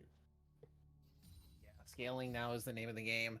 It was initially, I would say, for both of the team members, as this is Aphelios versus Jinx, and that's kind of what you expect out of the bottom lanes. You play for the scaling, you play for late, but now with your inferior Aurora on the board and pretty aggressively far ahead, you don't have to play the passive game anymore. You can play towards mid and top, help your Urgot get ahead, even push Jinx further behind, only make life more difficult for this Conduit roster. Well, it is now kind of going back to how the game should be here. Drake will be spawning in soonish here, but nice little wave here for the Jinx to catch. And of course, she does have the Cull. So, yes, she is down some gold, but at the end of the day, the Cull will help her recover a little bit.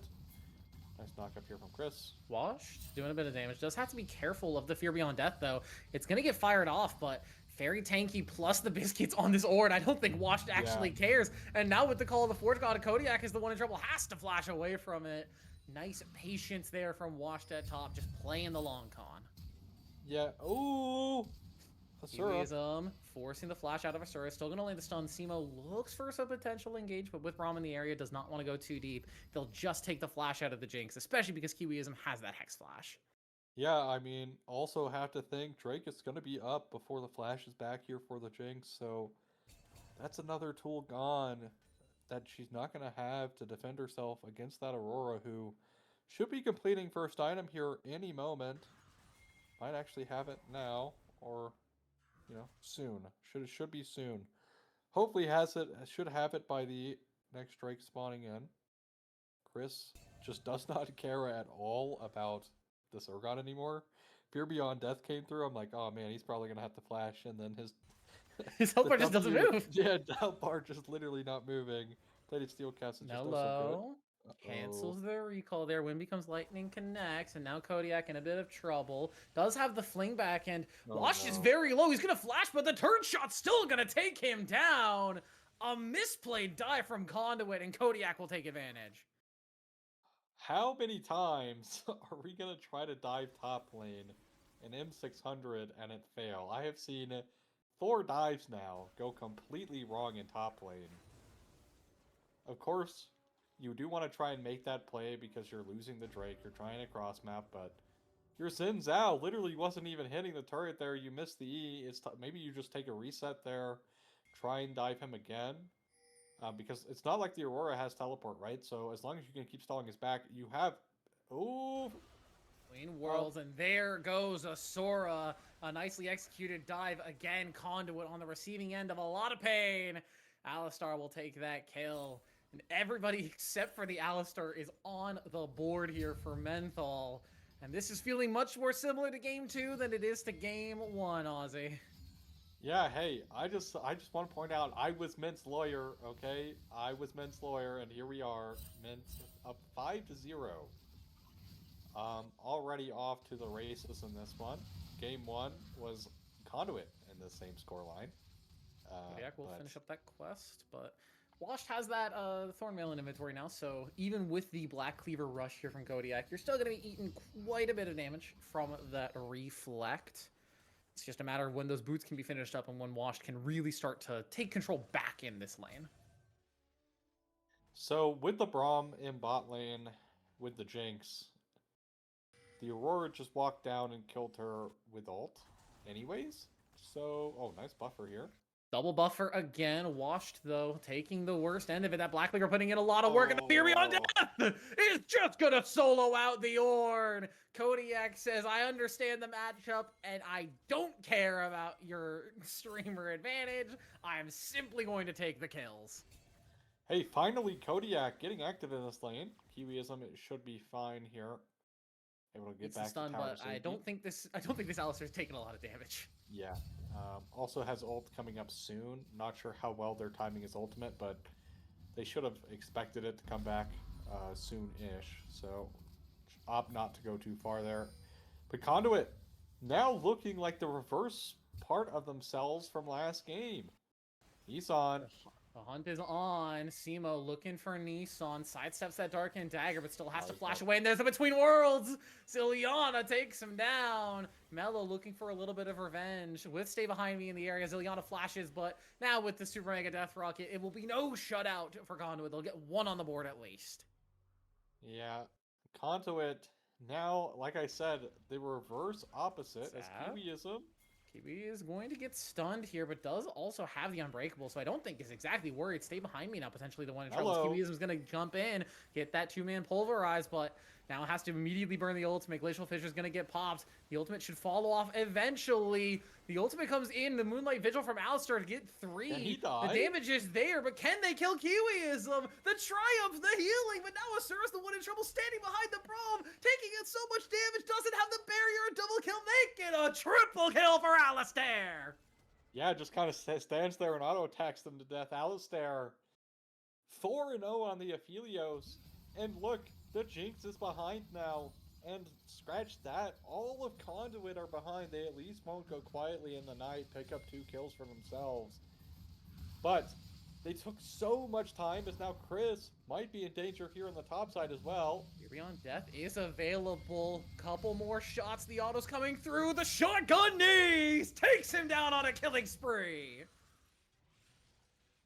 Oh my goodness, Mint have fully woken up. Game 1 was simply a for fun game for them, as Mello is dead. Mello trying to walk into his own jungle, but this is not your jungle anymore. This jungle belongs to Menthol Mint, and he's just blown up before he can even flash out. Yeah, unfortunately, for Conduit, their woes just get worse. In the top side, Kodiak 3-0 on the Urgot, finally getting the upper hand on Chris. And as I was saying, you know, I kind of wish Chris was on something that was more of like a carry style, or even more like a bruiser. Because he was doing so well, but on the Ornn, struggling a little bit into the Urgot now that the Black Cleaver has been finished up here. No plated steel caps in the wings.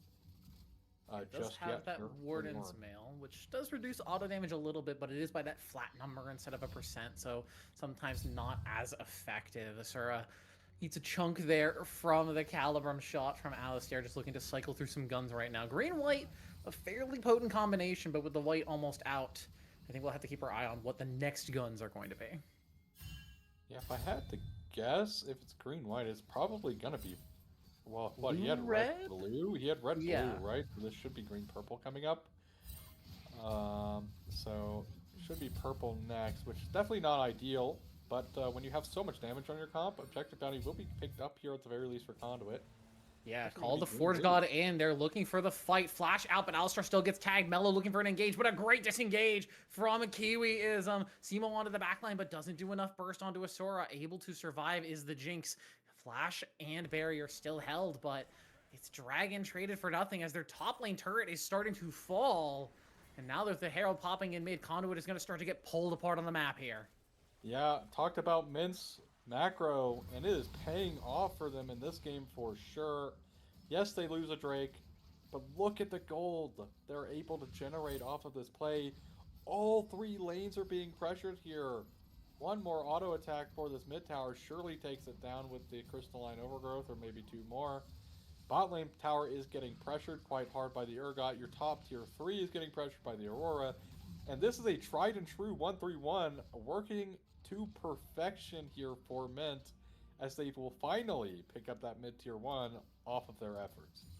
Yeah, and this is Mint saying, hey, we don't care about an individual Cloud Dragon. We're going to get more of an advantage on the map, doing everything else, taking other turrets, forcing your lanes in. Yeah, you can have that dragon, you can get even to the objective bounty with it. We do not care. We're just going to take your base for it. And the map is really just continuing to open up. Conduit doesn't have a lot of space left to breathe, and it feels like Menthol's hands are just slowly closing around the throats of Conduit, and Conduit have to find a way out of this grip. Yeah, and Zileana once again. Uh-oh, Jinx found sleeping. Asura in a little bit of trouble. Stay behind me is there with the stand behind me. Simo not able to get that full burst combo down. Playing a little bit more bruisery with the Eclipse and the Black Cleaver, as Zileana is going to take about half of Washed at Top's health there. The issue with that armor stack is the full AP Aurora is going to burst you. Yeah, also, I think maybe... Well, never mind. I'm just going to trust that the flashes were not burned, but I swear that both of them flashed. I could be wrong, though. Regardless, doesn't really matter. As Mets continue to choke out Conduit here now. They're going to go 5-0 here on this mid lane. Tower, as both side lanes have no tier 2 left to defend them. But a nice hold here. Oh my goodness! Zileana just ults in for the damage. Has to flash out away from the Chompers. Mega Inferno Bomb is not going to land. The Overwhelm stack's not enough. The Zap, it doesn't do enough damage. Kiwiism with the Locket, keeping the mid laner alive. Mello trying to chase them down, but Aurora's so slippery and Washed, now the one in trouble, having to just try and dash away. Mello will finally chase down Zileana with the Flash Wind becomes lightning, but now has to be on the escape path. Will manage to get out here as Simo and Kiwiism are not too interested in chasing them down. Yeah, you get a return kill, but that felt like such desperation for Conduit. Yeah, I mean, also, look how, like, it really should have been Zileana going down, like, basically instantly there as well. Just not at all prepared for that play, which honestly I don't blame them. Absolutely, like, psychotic to go for from Zileana. Almost pulls off the great escape. Is unable to do so. Thanks to Mello going the blue smite. Able to catch up to the Aurora quite well. But here comes Asura getting looked at. Yeah, Kiwiism on the flank does get the 2-man pulverize. Mello is there for a little bit more peel, but Simo steals himself away from the Crescent Guard. The team trying to peel, but the bleed! Asura bleeds out on the back line, and there's just nothing that Conduit can do about it. This is just rough stuff for Conduit. After game 1, you felt like this series was so in their hands, but everything has fallen apart from the start of game 2. Yeah, I mean, Conduit now... I mean, Asura... Like I said, is going to be the main target here for Mint, and every single time they're able to find him. As a little fight here going on. Skirmish. I don't think they have even a way to get in. Kiwiism just playing great defense, not letting Mello through. Zileana just gonna one-shot Washed at top. The issue with that Ornn, you optimize for tanks in one side, you're very squishy on the other. Simo's gonna eat a lot from that burst of Nissan, but not enough. Kodiak will tank up that rocket. We're losing feed here for a moment here. It's slowing down, but I think we're okay. It looks like Menthol is just going to disengage and walk away. Yeah, looking like Conduit are going to get squeezed more and more out of this game. The Ornn unable to have any impact in this match whatsoever. Struggling to even find a good fight angle with the Orin Horn there. And the jinx of Asura. Asura last game, big reason why Mint were even able to find the win in the first place was just getting picked out by Zilliana. And now on the jinx, the pressure ride's still just as high. And is faltering once again as Mint take the tier 2 in mid. They pick up their Cloud Soul Drake, Soul Point here, as now they're going to be knocking on the base doors here in this mid lane. Yeah, life not going to get any easier for them. Disengage, just continuously attempted. The pressure just here from Menthol, just continuing to mount, and there's not a lot that Conduit can really do about it. Yeah, I mean, realistically, right, they're just getting squeezed, and we saw earlier Mint with a fantastic 1-3-1. Oh my god, that burst was just disgusting coming through. I don't know if they're going to be able to defend this. Yeah, the siege is just continuing, but there's not really a lot that Menthol really has to worry about here. They can just continue to stand here menacingly, and Conduit really doesn't have a re-engage opportunity. Yeah, you can try to call the Fort God, but how much are you really going to be able to get off of that once your backline is one-shot? Yeah, I'm not quite sure here, as now mid inhibitor gone, or excuse me, will be gone here. Finally does get picked up there, as unfortunately here for Conduit, it just doesn't feel like they're going to even have time to really allow their Jinx to start singing through these fights. So much damage going through onto their base here. Continuously coming through over and over. And Conduit trying to stave it off, but there's just not a lot they can do. The siege is just continuing. What wave clear does Conduit have outside of their meld? Jinx doesn't have the rune, and she's not able to just free clear waves with rockets. The Baron up minions, a knock-up engage attempted by Wash Top, but he's just gonna get one shot. Simo with the bleed will take him out, and now looking for a little bit of a flank on the side, but in the meantime, the turrets are following. Simo dives into the front line. In the meantime, Kodiak is trying to dive into the back, and Asura has popped. Conduit are falling at their base, and it looks like this is just going to be the end. A nice little golden burst there from Nissan will dissuade any further dive, but the Nexus turrets are still under siege. One is going to fall. The next is the next target, but the health bar is fairly low. Alistar Triumph sustaining, but I think they're just going to be forced to back off for now. Yeah, health bar's a little bit too low. Makes the end call there a little uncomfortable, but at the end of the day, we're just looking at the next fight, and it should be Mint closing this one out, as even at their base, they just can't do anything. Asura dies once more. That's the 5th death here in this game for Asura. Now you, of course, also want to talk about last game. On top of that, Asura having a bit of rough last 2 games here, as this Aphelios 4-0-2, not pressured whatsoever at all, having the time of his life. Kiwiism, of course, on the Alistar, 0-1-11 here as well, making it such a great showcase after, you know, pretty difficult game 1. Like I said, I really do appreciate when Kiwi is on these engage supports, you know, like the Alistar. The Rao last game was phenomenal as well. I really like when he's on these angles, not on the support role, like on the Enchanter supports, because I just think he has the brain to pull off the engages, get his team what he needs. Of course, Kodiak now in a really comfortable matchup, able to really take over topside, which is something that's been lacking for Mint the whole series. Yeah. I think really in his comfort zone. Finally. The stabilization of top lane has really been the big deal for this game in particular. Conduit not being able to sustain off of a steady top lane means that the rest of the map just continues to fall apart, and their Jinx especially being so far behind. Yeah, has the upgraded Infinity Edge, but is still looking to finish that 3rd item, as Zilliana is looking for a burst combo here, is going to get it on the front line. Call of the Forge God, but it's sold out. Kiwiism, the 4-man headbutt pulverized, and now Menthol can start to walk in and take the game down. 200 years of Aphelios Gaming shines down on Conduit. The stars have fallen on the Celestians, and that's going to be the game and the series. Menthol Mint Light, after a crushing game 1, come back and take the series.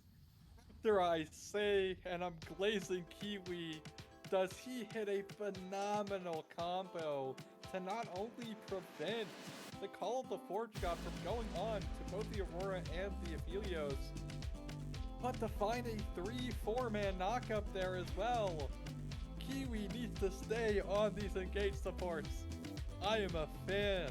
I am a fan of engaged Kiwi. My God, what a great performance.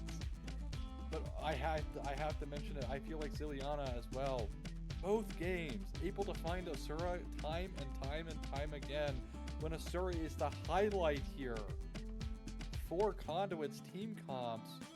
And maybe it's kind of a thing with Conduit as well, like maybe we need to stop giving Asura these kind of hard pressure angles that he has to hard carry every game. Like I said, Chris was outperforming Kodiak for 2 games, this game not so much, but outperformed on the Cassante, outperformed on what did he play game 1? I think game 1 feels like a... It was Aatrox versus something else. It was Scion. He played Scion. On Scion, he had a great time as well. So why not give Chris some kind of bruiser or, something that he can actually do damage on to relieve some of this pressure off of Asura. Nissan on the Swain was great. Nissan on the Talia, not so much. The Mel, I won't discredit you at all this game. This game was over before you even had a chance. Fine. There was the no Mel real... just did nothing. There was no real sinning for the Mel. It's not like Mel was the real big reason that they lost, but it wasn't exactly pulling a lot of weight and trying to get them back into a victory either. But it didn't really feel like they had any comeback mechanics, and this is kind of the issue with a Jinx draft. When your Jinx gets behind, when the pinpoint of the composition falls behind, you kind of just end up falling apart. You have to protect your Jinx. You have to get her ahead. You have to give her as many resources as possible. And it felt like Conduit just really didn't do that game. But I don't know if they really had much of a chance to do it. Yeah, I mean, the biggest issue for Conduit is taking that first Drake fight for 0. You have a Jinx who's sitting on a Cole. Aphelios had already backed for the BF, so you are already item disadvantaged on that front. But you're also, champion disadvantage, right? Your Mel is going to do significantly less damage than the Aurora at that stage. Aurora, with the ultimate, absolutely demolished all 4 members there with the ultimate, being able to then chase down the Jinx later. Of course, they pick up the kill on the Zhao, who didn't have the Crescent Guard online at that point. Just a blunder, I think, in general, really set the tone for this game for Conduit that meant, after a very, very, very pitiful game 1, have a phenomenal bounce back. Phenomenal bounce back, and I'm glad I was their lawyer, because they made me proud with this last game. Yeah, they proved you right in this series. And for Conduit, game 1 was great. They looked fantastic, but ended up not being able to come across the finish line. So there's a lot that they can learn. Again, we're still very early into the season. You can figure things out. You can pick things back up. You can figure things out for your team and make things work coming into playoffs. Top 4 in a group of 10 is achievable for anybody at this point in the series. But we're going to have to see how that ends up working out as we continue on in the Immortal League. Thank you all so much for joining us. I've been What to Britty. That's been Ozzy, our producer and observer, Golden and Loki, making sure things run as smoothly as possible in the background. Again, we all appreciate you being here, and we'll see you all next week for the next match in Titan Immortal League. Have a good night.